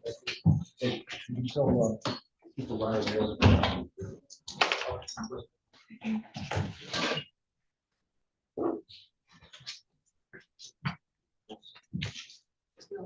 Yes. ma'am. All right, Johnson. You doing all right? You're almost. two, one very short, and then we almost keep getting We're on into time. almost, yeah, we're real close. All right, see you back in 15. Kind of like toenails.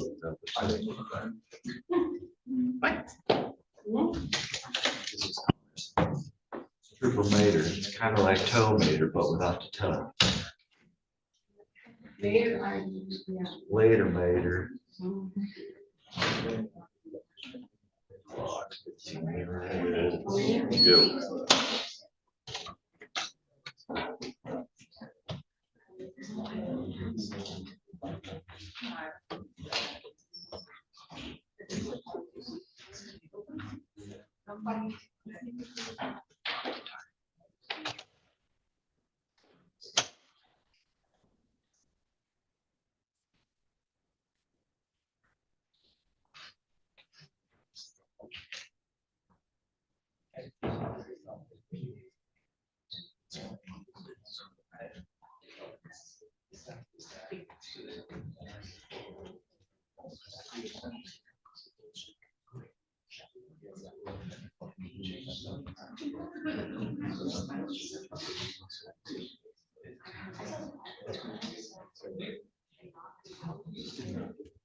Well, I had one for you, Nancy. I took a picture of it.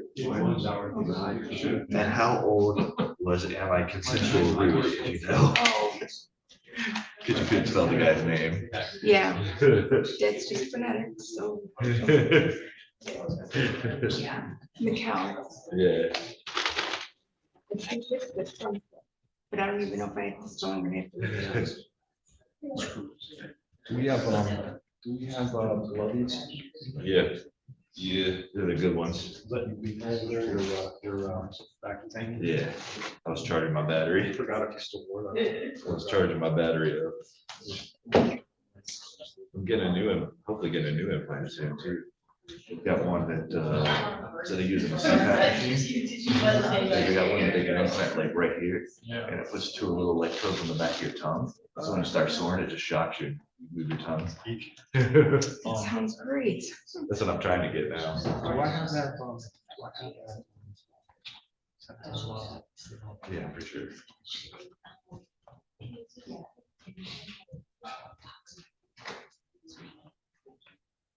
What needs the Bill and Jared show? It is the Bill and Jerry show. But I just found out, I thought it was a little weird that Luke was playing the part of Jared Austin during the. I know, that totally threw me. Why did they do that? And I go, it's for me, I'm like, oh, fine. I was like, Jared's right here. What I also loved is, what I loved was, Luke, the way he read the transcript, like such like feeling. Objection. Well, that was good. But I was like, why isn't Jared playing the part of Jared? Strategic decision. Oh, gosh.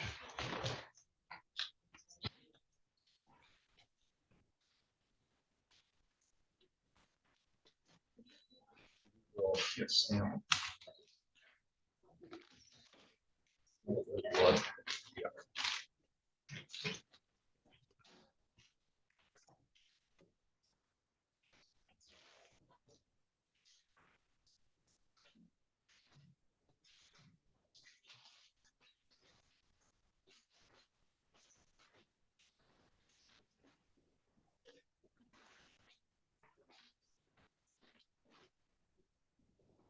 Riley Brandenburg left them today? Riley, I'm gonna jump right in the middle. Cast out, you really see. I can't do that. Have somebody. I'm not just you.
Hey, Luke, I know.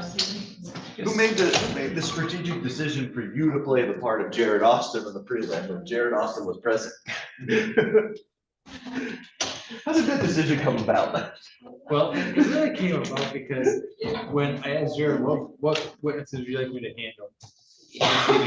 All the women in family. Yeah. And then we didn't undo that decision. When it turned out that she couldn't get it, we were expecting her to be Right, here right. originally. But I was like, why is, I was sitting there, like, why is Luke playing the part of Jared Austin when Jared Austin is here? thought it made sense. Everything Yeah, I else is saw different. Right, right. These are entirely fresh cast. Wow, yeah, it's true, because it was Andrew. Yeah.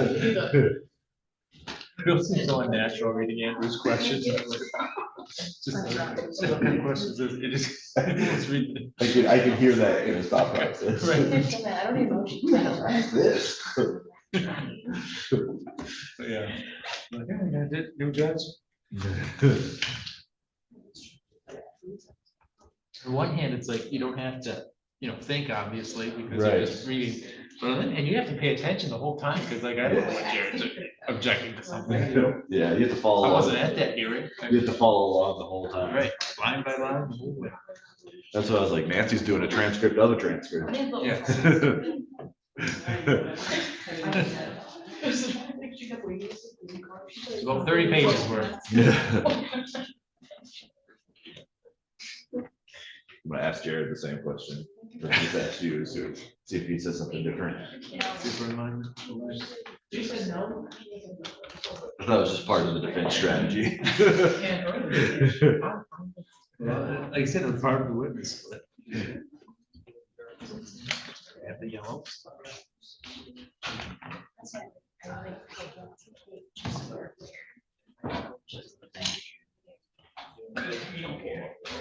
As I just let you know, you can like just walk out with it, it's very important. This is fascinating. Yours can't be doing. Just keep going. Strategy of having Mr. Goodrich play a part of Mr. Austin. It's because you're so good at reading your lines, you were like, oh, shit. And Luke noticed everybody else was playing different parts, so it made sense. Your Honor. It allows for my voice. Jared's here.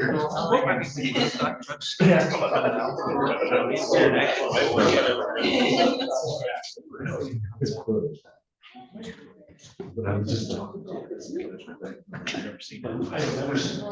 was the first time. Exactly. All of your property. They get crap. How I made it. I'm gonna just pull that.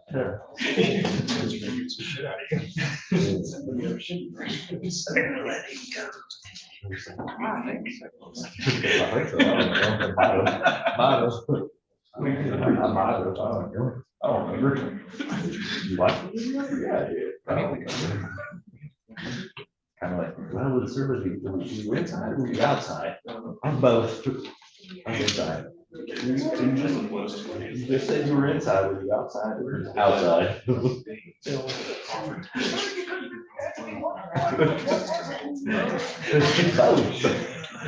Inside and outside.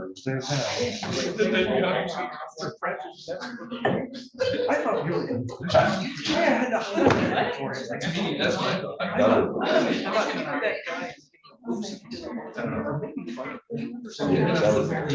You don't know.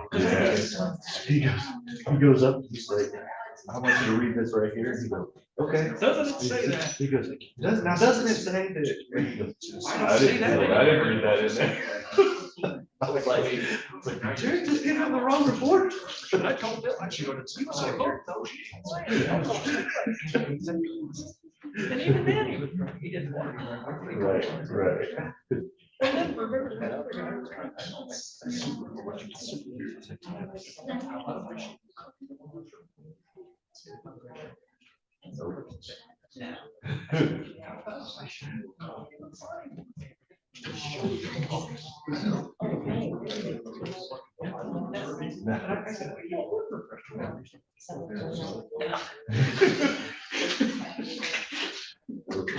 You get that more in district court. Right, You know, right.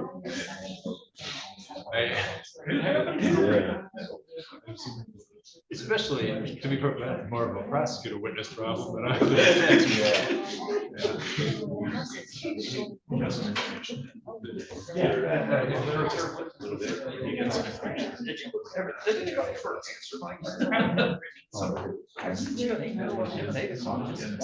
This has been interesting. In front of the computer with your email. But I'm pretty sure it's still on. I was hoping so, because he's not on the dock for tomorrow. They have to get, so he's still going to come over here.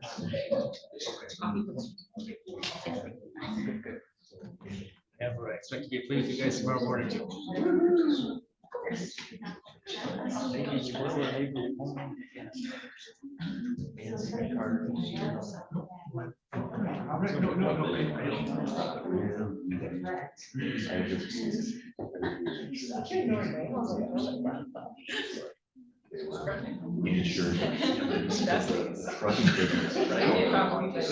All of a sudden, there is no, not incorporated anywhere but Ontario.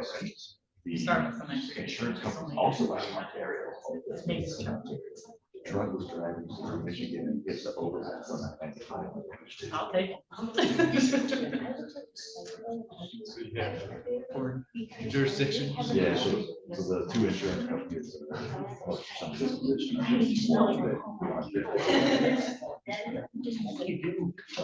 happening here? That's right, exactly.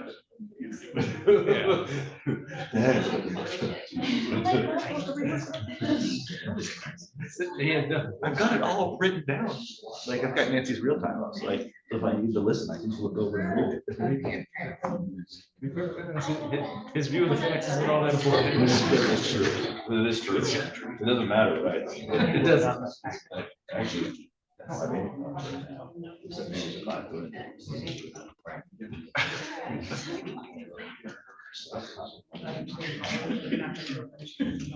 I couldn't get one. Go on.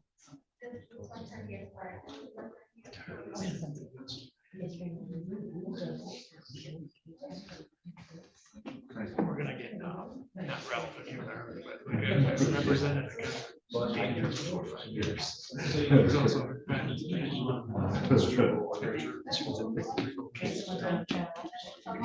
Yeah. Jumped up.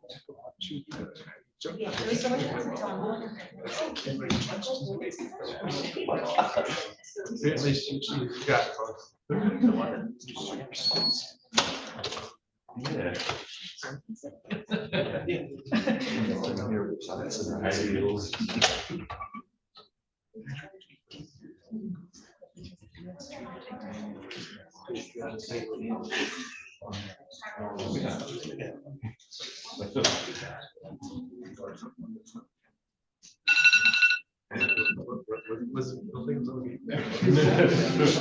Yeah, of course, of course.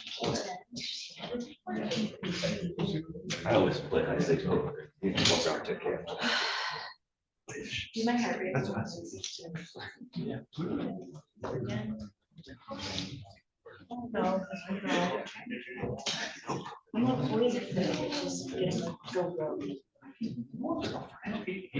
He rents cars all the time.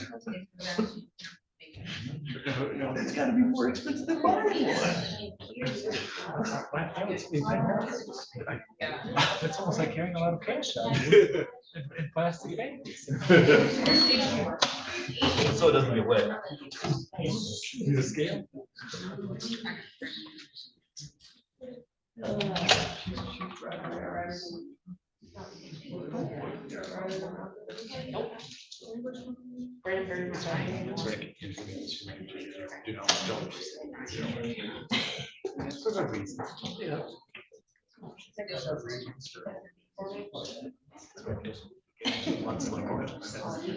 Irrelevant things.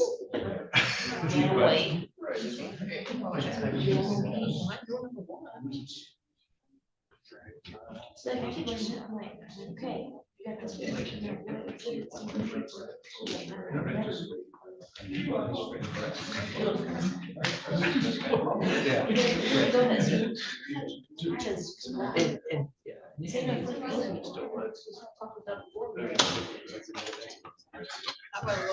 All right.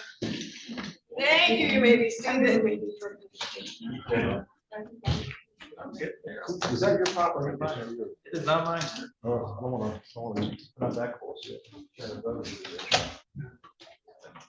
Could you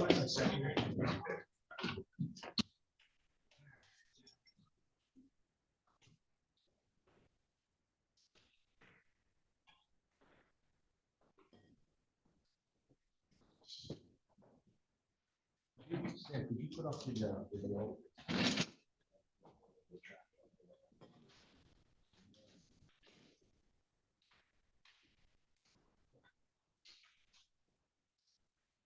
Waiting for defendant.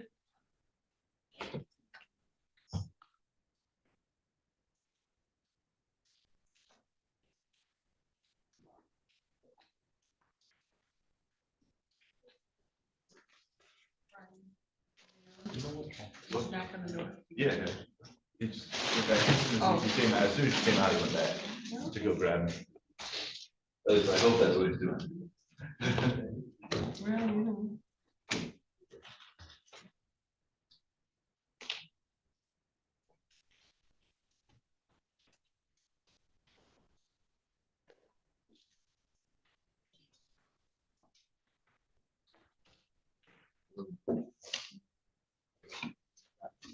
All right, we are back on the record. Everyone is present. May I call in the jurors? Yes, Sharon, Yes, thank you very much. Jurors, please.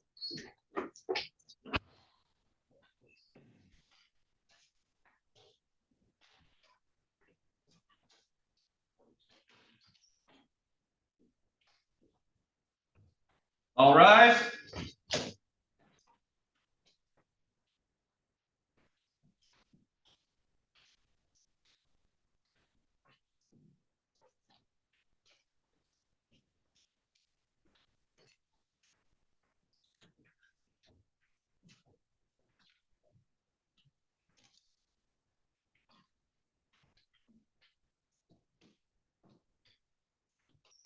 Thank you. You may be seated. Next witness.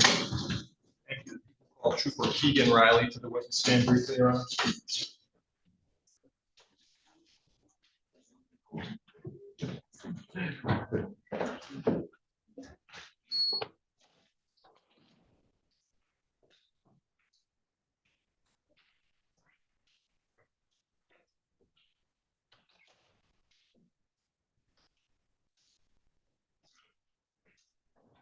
There you go, sir. Thank you.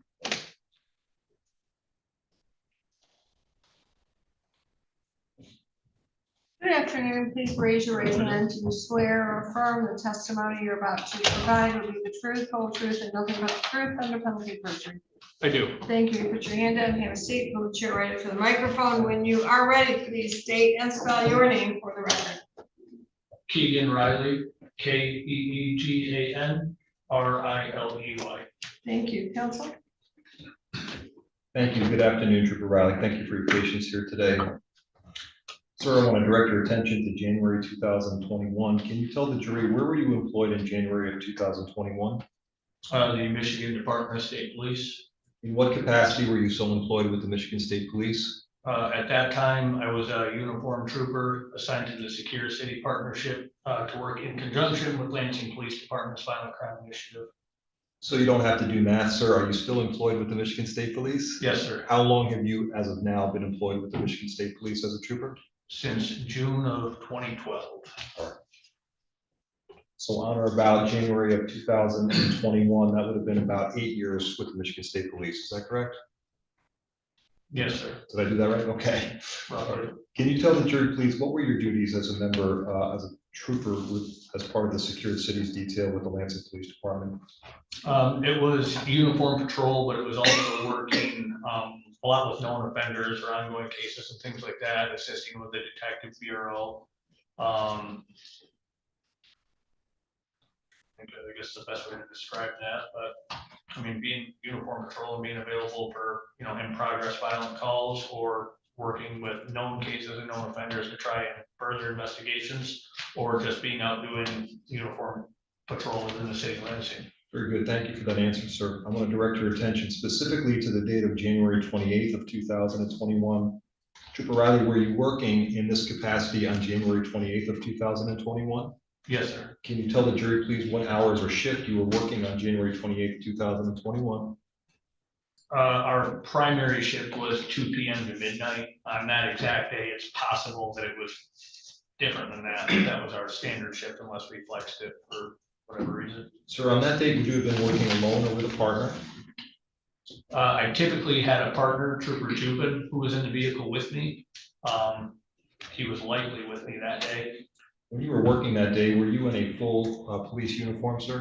Yes, sir. And were you working in a fully marked Michigan State Police patrol vehicle? Yes, sir. And that vehicle, was it equipped with overhead emergency lights and sirens, sir?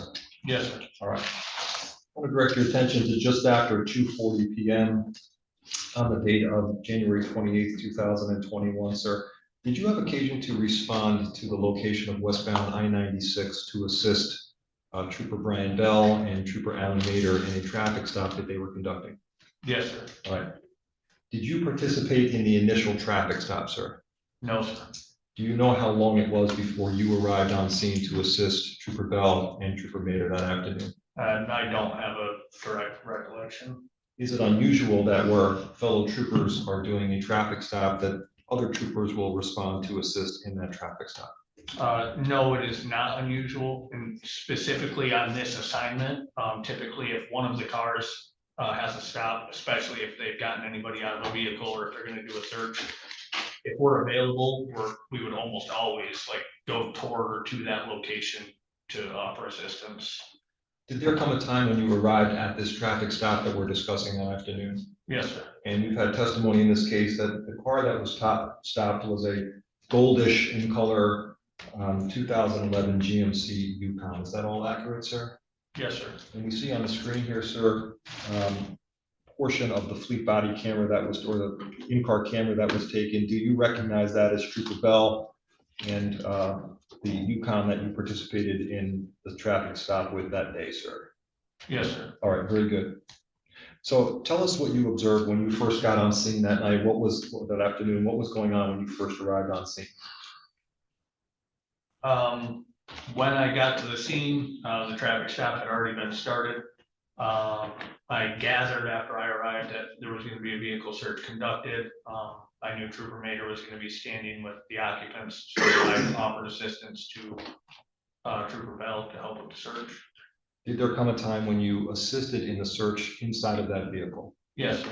When you approached the vehicle to search, did you come from the passenger side of the vehicle or the driver's side of the vehicle, if you recall?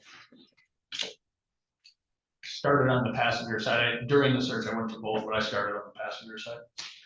All right, and did you actually search inside the vehicle? Yes, sir. All right, I want to talk about the scope of the search that you had. When you searched, how in-depth a search are you doing inside the vehicle that day? So anytime we're searching, it's going to be as in-depth as we can be on the side of the road.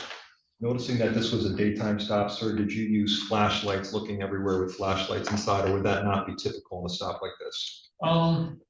It can kind of vary. It depends on, the amount of things that are inside of a vehicle. If there's a bunch of trash or bags piled up and you have to look under stuff or between cracks and seats and stuff. So I'm sure at some point I used a flashlight, but for a lot of the open areas, and you wouldn't need one. I want to talk about the basic condition of the car that you observed. Can you tell the jury what you observed about the condition of the interior of the car, sir? The vehicle was very clean. Like, it didn't appear to be lived in like a car would. My car outside is pretty lived in. I drive it every day, and be in the winter and stuff, you're always bringing in slush and salt, everything else, but the vehicle was clean inside. And I think that's a good point, sir. This was January 28th of 2021. And we can see outside that there's snow on the ground. There's wintertime weather. Is that correct? Yes, sir. And that would be common, that there might be the elements or salt or something brought inside the vehicle, correct? Yes, sir. All right. Did you see anything like that in the vehicle, or did it appear to be very clean? No, it appeared very clean. All right, very good. Thank you. So I just have a few questions quickly to corroborate some of the other testimony I brought in. Did you search in the back seat area of the vehicle? Yes, sir. And can you tell the jury, please, when you searched in the back seat of the vehicle, what, if anything, did you observe that caught your attention, please? There was a section of the carpeting, like how the interior of a car, the whole thing is carpeted, that had been cut out, like at the rear passenger seat on the passenger side. I would equate it to like maybe the size of like a piece of printer paper, like a standard size piece of paper or something along those lines, that had a little like mat sitting over it to, I would say to conceal it, but really I wouldn't say to conceal it, like to hide it, more like aesthetically, so you wouldn't just see this bare metal spot or, whatever sitting there. But the other seats did not have it. It was just that one spot. So we had, obviously pulled that up to kind of see what was going on with it, because I thought maybe there would be something, hidden away, or a little compartment that had been built in or something, but. Are you able to tell us what was under the mat? So the carpet had been cut away, but what was there? Was it padding or something else? That I don't remember exactly. All right. If it was padding or the frame. We got some questions for the last trooper about whether photographs were taken of this spot. Did you think to take photographs of that spot at that time? And if not, why? To my memory, we did not take photographs because at the time we didn't really know, I guess, the importance of it. We noted it was strange and searched it, but we see strange things every day. It doesn't mean that we would photograph it in that exact moment unless we knew that it was something that would be important.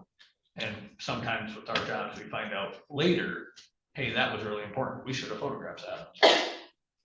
Are you charged as a police officer typically with preparing a police report in connection with traffic stops that you make? With just a traffic stop, no. Okay. In this particular case, however, was a police report prepared by yourself? Yes. And did you notate in the police report that area of carpet that was cut out, covered by a mat in the back of this vehicle, sir? Yes, I did. All right. It was important enough for you to note it in the police report of this traffic stop. Is that all accurate, sir? Yes, sir. All right, great. Thank you. I have no further questions. Ross.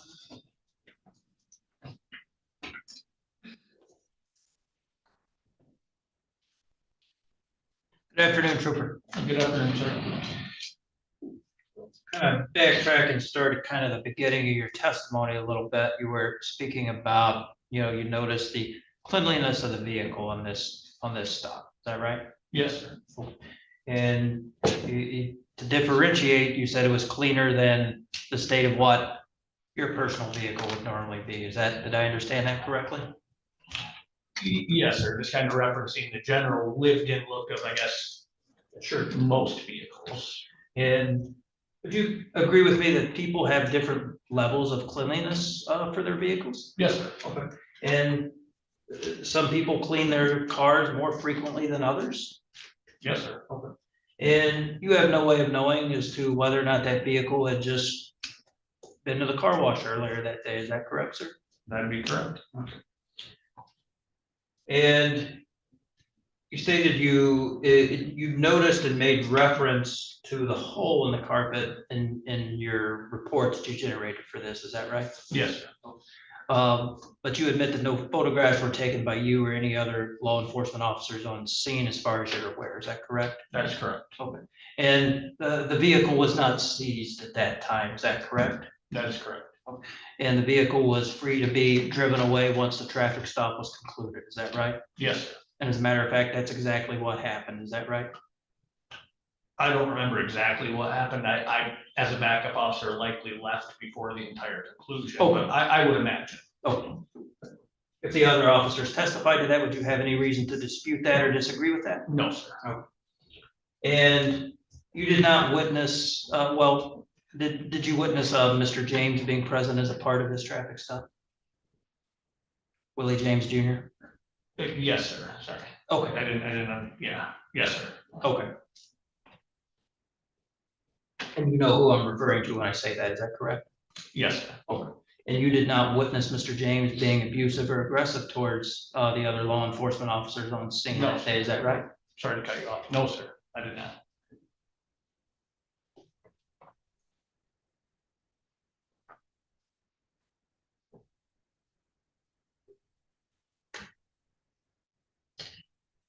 And other than me maybe being a little strange upon seeing it as it relates to the hole in the carpet, you didn't attach any particular significance to it other than that at that time. Would that be a fair statement, sir? Yes, that's fair, sir. All right. And you have no idea, based on your personal knowledge, as to when that would have occurred in that vehicle, is that right? When the carpet was removed? Yes. No, I would not have personal knowledge. Or as to when it happened, Correct. I would not have a personal knowledge of when it happened. or who may have done it, or by what method, is that right? Correct. Thank you very much. Redirect. Thank you. Officer, you actually authored a police report, as I indicated, in connection with this particular traffic stop, isn't that correct, sir? Yes, sir. All right, and do you recall exactly the words you used in your police report to describe the cleanliness of the interior of that vehicle when you made this report back when the stop happened 5 years ago? I don't have an independent recollection. All right, if I showed you this, would that refresh your memory as to the exact words you used in your police report to describe the condition of the interior of this vehicle when you wrote this report 5 years ago? Yes, sir. All right, let me hand this to you, and I'm gonna have you read the underlying portion to yourself silently, and you tell me when you're done reading that, you tell me if that refreshes your memory, okay?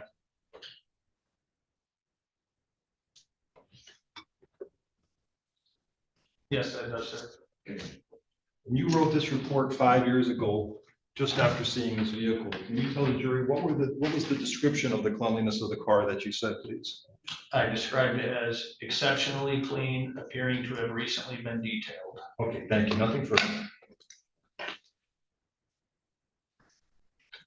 May this witness be released? Yes, Your Honor. Thank you very much for your time and testimony, or at least for this. Can you please do not discuss your testimony with any other witness during the pendency of this?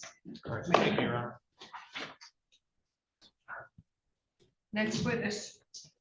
I want to make sure that he's here, please. All right. Is he?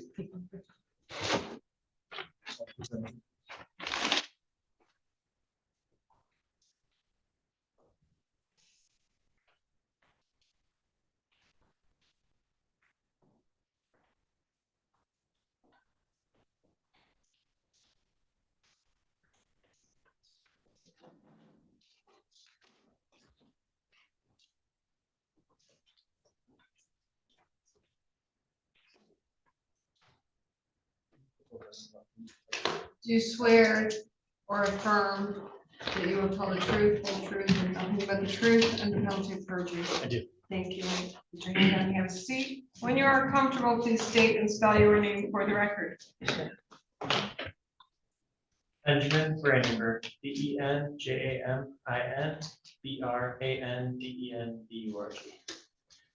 Good afternoon, Detective Brandenburg. Can you tell the jury where you are employed? I'm a detective with the Major Crimes Unit at the Lansing Police Department.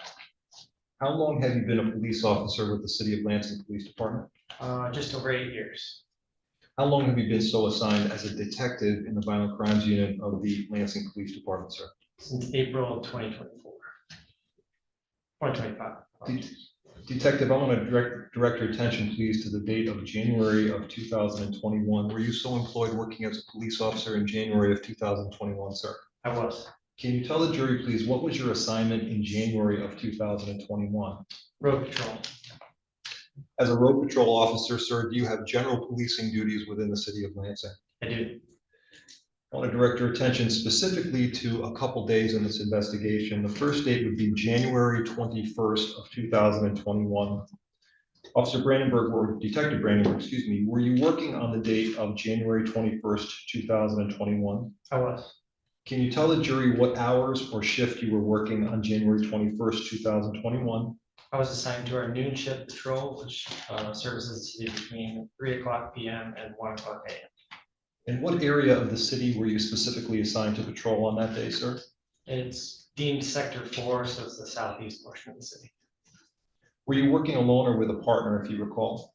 I had a recruit with me. And were you working in full police uniform in a fully marked police vehicle, sir? I was. All right. So on the date of January 21st of 2021, were you asked to perform some assistance into the investigation of a missing person that was Lansing Police Department was investigating, a missing person by the name of Andrew Watson II, sir? I was. All right. In the course of your assistance in this investigation, did you respond to a location, please, at the location of 616 Irvington Street? Yes, sir. That location of 616 Irvington Street, is that within the City of Lansing, Ingham County, Michigan, sir? It is. Are you generally familiar with this location? Yes. Can you tell the jury where is 616 Irvington located within the City of Lansing? And it's within Sector 4. I need to give you cross street. So 600 block is Cedar. You know what I'm going to do? I'm going to hand you a map and see if that's going to help you out, sir, okay? If I could approach. Show you people exhibit number 4 and ask if you could tell us if that area of Irvington is located on this particular map, sir. Yes. And this map, is that an accurate Google geographic depiction of that location, sir? Yes, sir. And is that an area that you are familiar with as a regular patrol officer within the City of Lansing? Yes, sir. All right, Your Honor, at this time, I'm going to move admission of People's Proposed Exhibit number 4. Any objection or voir dire? Without objection. Admitted. Can I have the overhead, please?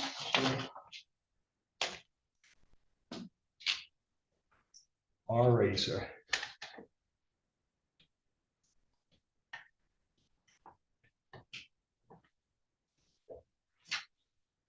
All right, so I'm circling with my pen here, an area of pin drop. Is that location of 616 Irvington Avenue that you responded to that night? It is. And in terms of a side of the city, is that on the south side of the city? Yes, sir. All right, and I know the cross streets are not too easy to depict. Can you give us an idea what the major cross streets are, though? So that major street to the far left of the picture is Cedar. Cedar. South Cedar. And then Hunter Boulevard is it's kind of washed out there, but it runs that southeast away from Cedar. And then it splits with Irvington there, and Irvington runs the northern portion of that split. All right, and you may or may not know the answer to this question, but do you know if there is a Speedway gas station in the vicinity of 616 Irvington? Yes. Okay, where is that Speedway gas station, the closest Speedway gas station to 616 Irvington, please? It's right there on the left portion of the screen between Glendale and Hunter Boulevard. All right, you think you can mark with an X, please, where that nearest Speedway location is, please? Yes, sir. All right, and in terms of distance, how far do you think that location where you just marked the Speedway gas station is? How far is that from 616 Irvington, please? Quarter mile, maybe. So certainly a walkable distance. Yes. Okay, thank you. All right, now that we know geographically where you responded, What is located at 616 Irvington? Is that a residential area? It's a residence, yes, Okay, so is it a house or an apartment? a house. All right. Why did you go to that location of 616 Irvington while assisting with the investigation of the disappearance of Andrew Watson? I believe the information was provided that a vehicle he was utilizing was located at the address. All right. When you got there that night, sir, that was a house, as you indicated. Is that correct? Yes, sir. All right. So did there come a time when you and your partner actually arrived at that house located at 616 Irvington? Yes, sir. All right. When you got out of the car, tell the jury what, if anything, you observed as you approached the residence. There was a red 2020 Chrysler 300 parked in the driveway, which was the vehicle in question we were looking for. We walked up to make contact with the residents to see if anybody was home. All right, the vehicle, was it just openly or plainly parked in the driveway of that residence? Yes, sir. And if you can recall, understanding it's 5 years ago, was the front of the vehicle facing the street or was the back of the vehicle facing the street, if you can recall? The rear was facing the street. All right. So you made this observation. What exactly did you do next, please, sir? I made contact with a female who was home, Amy Harris. Where did you make contact with Amy Harriet, please? I believe it was the front door that she answered. As you were making contact with Ms. Harriet, what, if anything, did you do to arrange for towing of that vehicle from that location to a different location? We contact for a tow. Generally, if it's for a police purpose, we utilize a preset towing service. So in this case, that was Northside. It's based on a contract. Detective Brandenburg, why did you make a decision as you were approaching the residence that evening or that afternoon to get the vehicle towed away from 616 Irvington to another location? So that potential search warrant could be conducted on the vehicle. Where did you want the vehicle towed from to? Where did you want it to go to, please? To our crime scene investigations unit. All right. So did you have occasion to speak to this individual by the name of Amy Harriet? Yes, sir. And did she tell you anything about this vehicle in terms of whose vehicle it was, without telling us what she said, but did she provide some, at least, information as to whose vehicle it was? Yes. All right, and did she also provide you with information as to how long that vehicle had been there? Yes. All right. Now, as you testified here today, sir, can you tell us, please, the make and model of that vehicle again? It was a 2020 red Chrysler 300. And who was that vehicle registered to, please? PV Holdings, which is a subsidiary, I believe it covers Enterprise. All right. And sir, was it your understanding as you looked at this vehicle that this was in fact a rental car? Yes, sir. Okay. Why was this rental car important to you in the investigation? We were provided information that it was a vehicle that was last utilized by Mr. Watkins. Okay. Now, when you approached that vehicle in the driveway after interviewing Ms. Harriet, did you have an opportunity to examine the exterior of the vehicle? Yes, sir. What was the condition of the exterior of the vehicle? There was damage to the front passenger side headlight and quarter panel. When you say there was damage, how extensive was the damage that you observed, please? I believe it was minor, like not debilitating damage, but The vehicle, was it locked or unlocked? locked. When you spoke to Ms. Harriet, did she indicate whether she was in possession of any keys for that vehicle? She did not have that, no. Okay.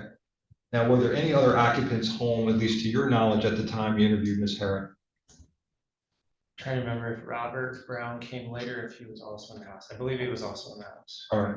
Did Mr. Brown have keys to this vehicle? No, sir. So we have a locked vehicle parked in the driveway.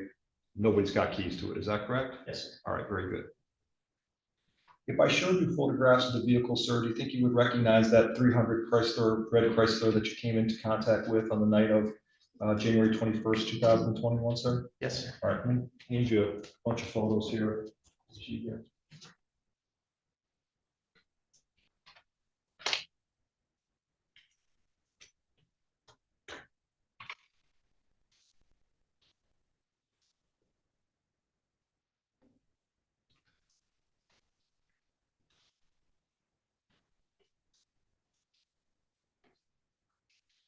Your Honor, Mr. Ross has been kind enough to stipulate to the admission of these since we've had a long day. So at this time, by stipulation, the people will move for admission of people's proposed exhibits 6, 7, 8, 9, 10, and 11, please. Admitted. Thank you. So I'm gonna go through some of these photos with you, sir. What are we looking at in People's Exhibit number 6? This is the front of the vehicle located at 616 Irvington. What are we looking at in People's Exhibit number 7? The rear of the same vehicle. If I can get it here. Terrible. Even worse. Is there a way I can minimize the glare on this? Let me try to take another sleep. All right. Unfortunately, I can't do it with the glare. I'm going to approach the witness. Officer, if you can just hold this up to the jury, or I'll hold it up while you're talking to him, please. In terms of the license plate, can you tell us what state license plate was this? Illinois. And is there anything about the plate itself that leads you to believe that it's a rental, or is it just simply because you ran it through the lien, you determined it was a rental? Not something that jumps out at me right away, but just by running it through the yes. All right, thank you.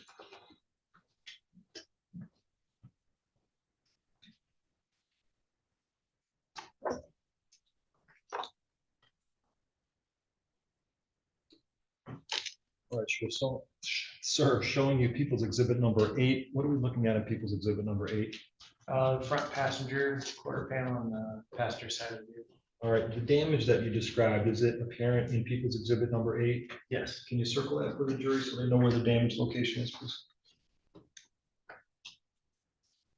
All right, thank you. Would you like that printed?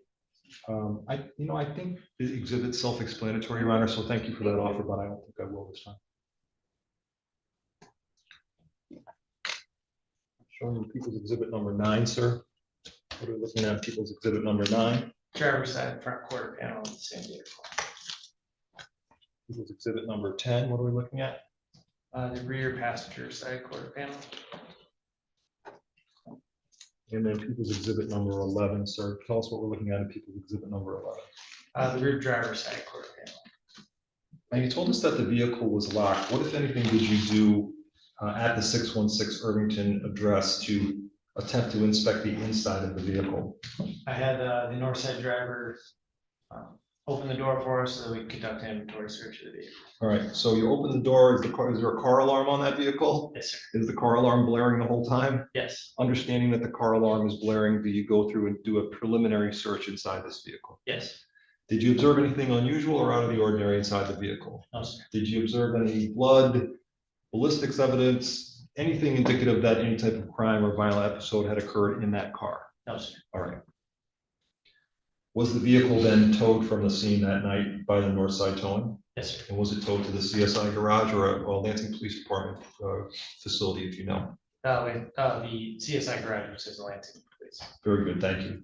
And did you then leave the scene at 616 Irvington after the car was removed? Yes. All right. So I want to take you back to the next day, January 22nd of 2021. Did you again go back to the residence on January 22nd, 2021? Yeah, 22, 22nd. January 20, too many numbers. January 22nd, 2021, so the next day. Yes, I did. All right. And why did you go back to the residence the next day, please? I was requested to attempt to make contact with them and the same residents and see if they would allow me to do a consent walkthrough of the residence to make sure that Mr. Watkins wasn't located there. Okay, did you knock on the door that night? Yes. And who came to the door to greet you that night? Amy here. Did you ask her if you could search inside of the residence, sir? Yes, And was she cooperative with you? she was. Did she allow you to search inside the residence? Yes, Did you do a cursory or some kind of search inside the residence? yes. Tell us what you were looking for and what you did. I was looking just for general disturbance areas. General what areas? Disturbance areas, so if fights were to occur, you might think you cleaned up as well as you could, but just by being on the outside, looking in, checking out certain areas, see if I saw anything out of the ordinary. I looked through their attic space, their attic attachments in the upstairs, down through all the bedrooms, not to disturb them, and just tried to do the best I could to look through there, but I did not observe anything that looked like there was a disturbance in there. The first question I have is, was Andrew Watson inside the house? No, sir. All right, no sign of Mr. Watson at the house, correct? No, And as you indicated, was there any sign of a fight, struggle, criminal event of any kind inside the residence? no, sir. Were you satisfied that nothing further or no additional investigation had to be completed inside the house for criminal activity. Yes. All right. All right, I want to jump ahead now, please, about 6 weeks to the date of March 3rd of 2021. Were you still employed and working as a road patrol officer on March 3rd of 2021? Yes, sir. And were you working the afternoon shift in the manner that you described in your testimony here today, sir? Yes. All right, Officer Brandenburg, or Detective Brandenburg, my apologies. I want to direct your attention, please, to 3:30 p.m. Did you respond to the location of 2504 East Kavanaugh Street? Yes, sir. In that area, is that within the city of Lansing? Yes. And why did you respond to the location of 2504 East Kavanaugh Street? That was classified as a pickup property complaint. Do you know, had someone made some sort of a complaint or requested that police respond to that location at 2504 East Kavanaugh? Yes. And what was the name of the person that had requested police to respond to her house that day? Amber Linderman. Amanda Linderman? Amanda Linderman. Apologies. Oh, you're fine. And why did Ms. Linderman want the police to come to her house on the afternoon of March 3rd, 2021? She had located a bag that she thought was suspicious by her trash can. All right, when you arrived on scene, did you make contact with Ms. Linderman? Yes, And did you attempt to interview or take some information from her? I did. Was she cooperative with you? Yes. And did she provide information when you requested it that day, sir? Yes. After you interviewed with Ms. Linderman, what, if anything, did she direct her attention to, please? She had located a plastic bag in her trash can. Stated she found it about 10 to 20 minutes earlier. She didn't know how long it had been out there, but she thought it was suspicious that it contained some cell phones and Gotcha. should look at it.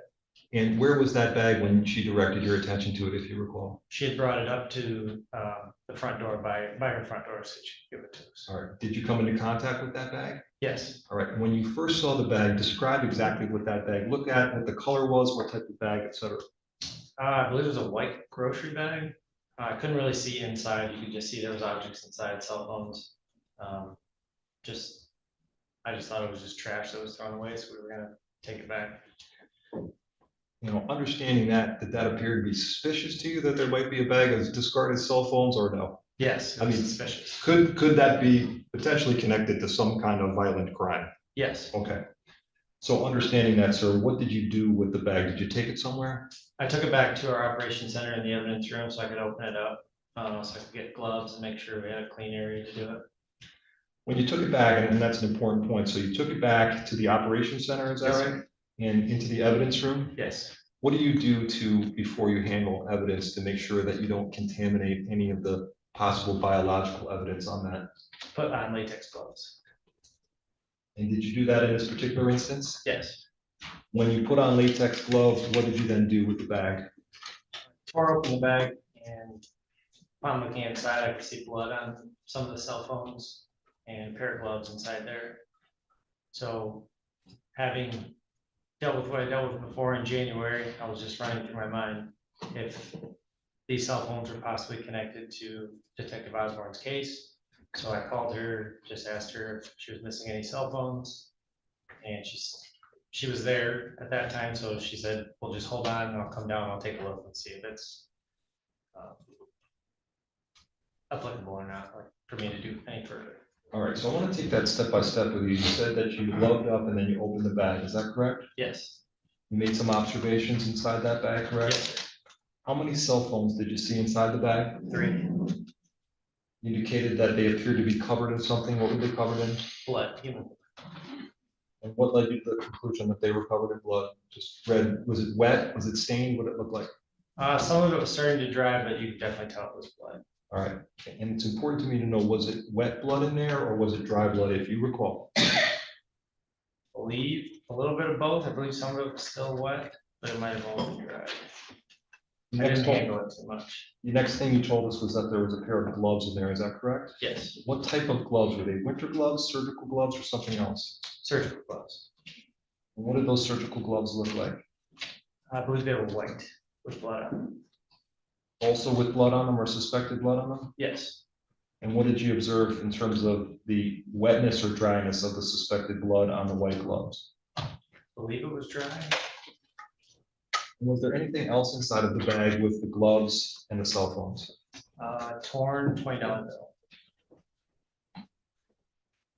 All right. So those items, what if anything did you request to be done so that biological testing could be done? You know, crime scene investigation, forensic testing could be done on those items. Contacted our CSI technician, Mark Stanley.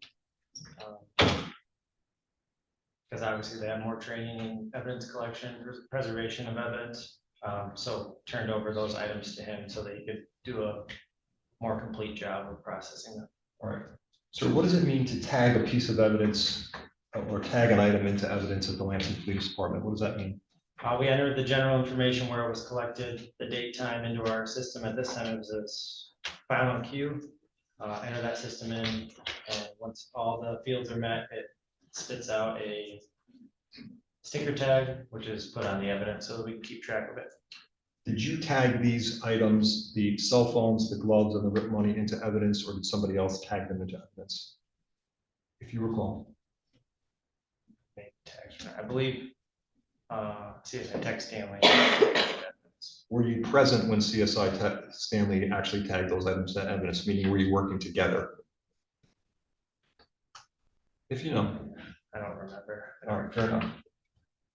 They were given to Officer Stanley, and to your knowledge, were biological swabs taken from the phones, the bag, the money, and the gloves? Yes. All right. And then you indicated that you also contacted Detective Osborne. When did you contact Detective Osborne in relation to locating these items on March 3rd of 2021? However long, maybe 15 minutes after I brought them back to our operations and went into the evidence room. As soon as I opened it up, I realized something was very wrong with what I had located, so I just called her to see if something was relevant to her case. Right, and so you didn't know, for example, at that time that these might be related to Andrew Watson's disappearance, correct? Didn't know for sure. No, sir. Did you have a suspicion or a hunch in light of what was being investigated by the police department? Yes. Okay, and is that why you contacted Detective Osborne? I did. Were you present when Detective Osborne tested in the manner that she did the phones, or had you turned them over to her at that point? I turned them over. All right, so I want to hand you a couple items if you could glove up. And I don't know, actually, do we have a, Ron, do you have a scissors? I'm sorry. I should have do. done that beforehand. Okay. Thank you.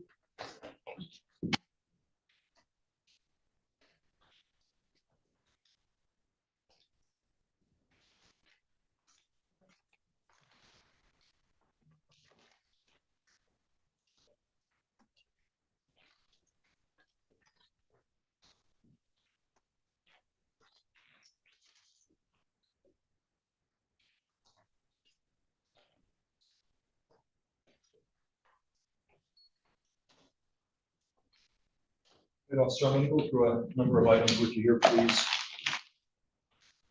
First, what's been marked into evidence, if I can read my own writing, as People's Exhibit 167. Can you identify what we have in People's Proposed Exhibit 167? It's labeled as a white trash bag. Item number 14.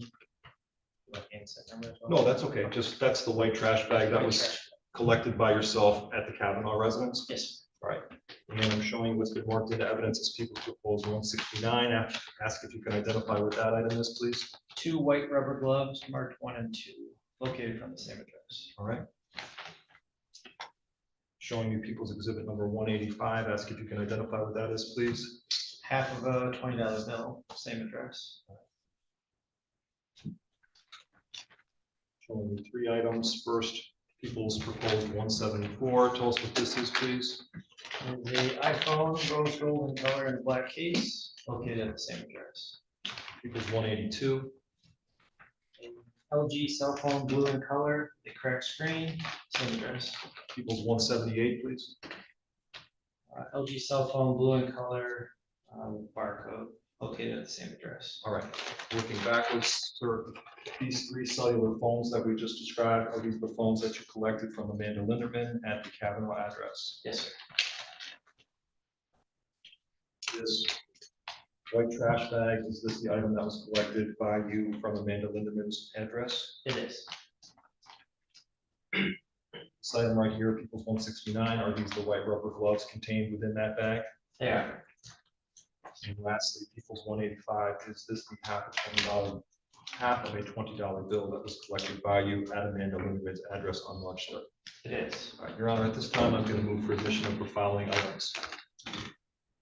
People's 185, People's 169, People's 167, People's 178, People's 182, and People's 174, please.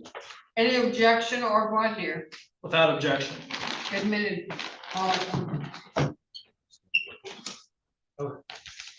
Your Honor, I'm going to have the crime scene investigator open these. This way we can, because they're biohazard, he can be prepared to do that, okay? Okay, They're in evidence, though, they've been admitted, Your Honor.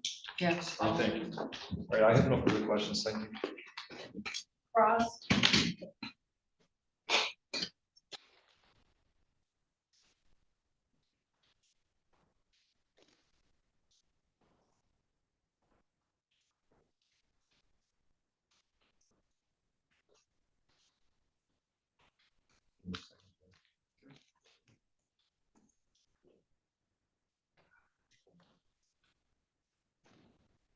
Good afternoon, Detective. Afternoon.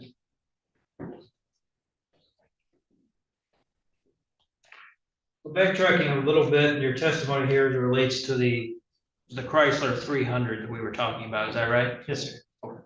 And you saw the photographs, particularly the damage done to what is the front portion of that vehicle, is that right? Yes, sir. And you would agree with me that there appears to be an extensive amount of damage done to the front of that vehicle, is that right? Yes, sir. The headlights and well beyond that, is that correct? Yes. And you looked into and investigated, I believe you said, to see who the owner was of that vehicle. Is that accurate, sir? Who is utilizing it? Because the owner is the PB Holdings. Yeah. And that particular vehicle was not registered to Andrew Watson II, is that right? No, sir. As a matter of fact, I don't think it was registered to any particular individuals through a holding company, is that right? That's, yeah, the rental. Yes. What was your answer? Yes, it's registered to a rental company. And you were talking about doing an inspection of the residence there on January the 22nd of 2021, the residence there on Irvington, is that correct? Yes. Oh. And you talked about what you were looking for and what you did and did not observe while you were doing that, is that right? Yes, sir. And while you were doing that, were you working alone or with someone? I was by myself. Okay. Yeah. And there was occasion where you noticed some kind of small smattering of blood on one of the doors, is that correct? Oh, yes, as we were exiting, yes. Okay. And I'm not asking you to say what she said, but you did speak with Miss Harrod as it related to that, is that correct? Yes, sir. Okay. And did you collect the sampling of that blood into evidence? I did. Okay. And moving forward to March, as it relates to you being dispatched to Miss Linderman's residence as it relates to the bag that she found. Yes, sir. And were you working by yourself that day or with someone when you responded there? I believe I was by myself, yes.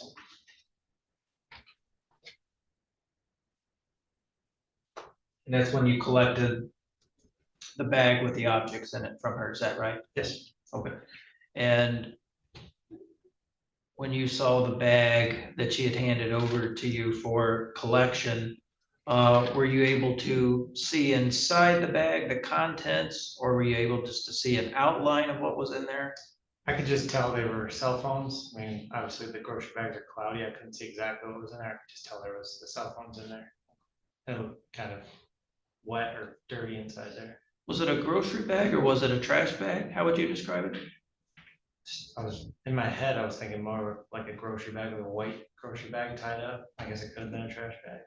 And when you say grocery bag, do you mean something like you would get it for, say, Meijer when you check out with your groceries? Is that what you mean? Yes. Okay. As opposed to a trash bag that you would put in your trash can? Yes. Okay.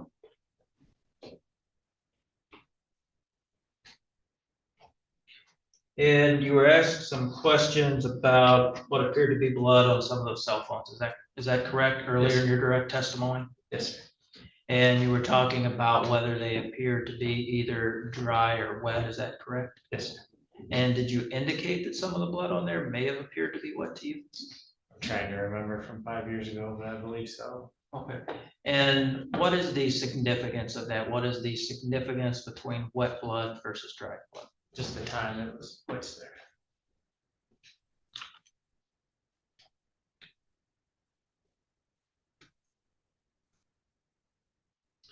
And once you collected that and brought it back to the operations center and informed Detective Osborne, was that the extent of your involvement with that particular piece of evidence? Yes.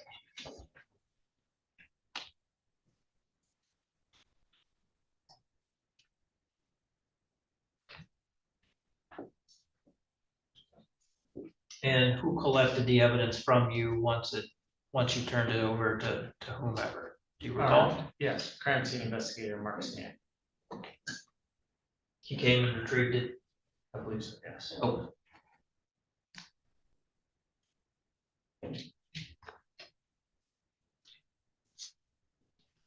Thank you very much. Redirect. Do you still have your gloves on, sir? Okay, I want to grab a drink too. Some bottles for you. I can have open some.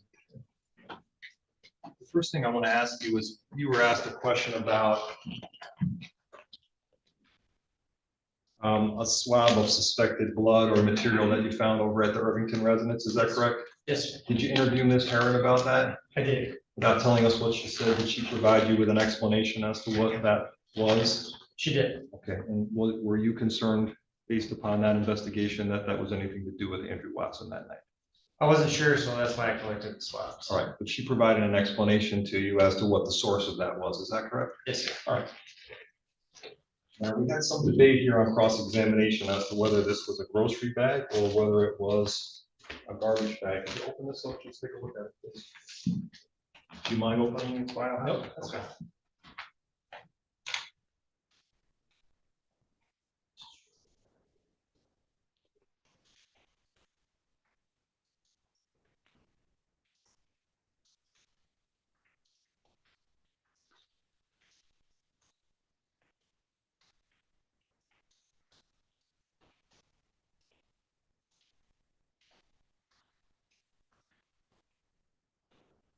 Spread it out for us, please.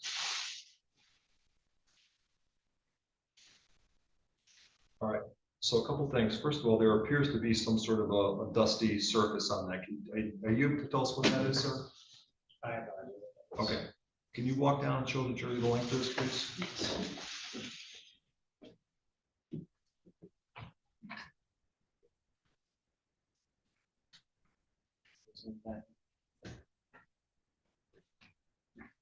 All right, sir. Are you familiar with something called like a Glad trash bag that you would put in your trash inside of a residence? Are you familiar with that? Yes, sir. Are you familiar with the type of grocery bag you might go get if you go to Kroger or Myers or other market? Yes. In your opinion, which one is that more consistent with? A trash. Okay. Is it a grocery bag or a trash bag? Trash. All right, thank you.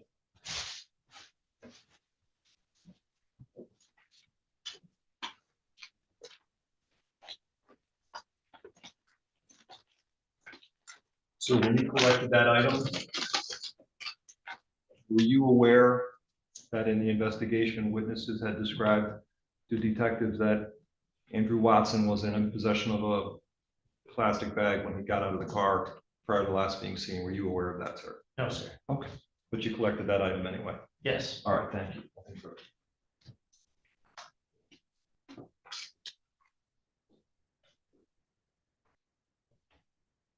Any follow-up on that? No, Your Honor, thank you. And this witness be released? Yes, Your Honor. Thank you very much for your time and testimony. We're now released from subpoena. Please do not discuss your testimony with any witness or independence of the stand. Yes, Your Honor. We are done with witnesses for the day, Your Honor. Thank you. Breathe a sigh of relief. Today is Tuesday, right? Yeah. Okay. Losing track of days. All right, so we will return Thursday, February 5th at 9 a.m.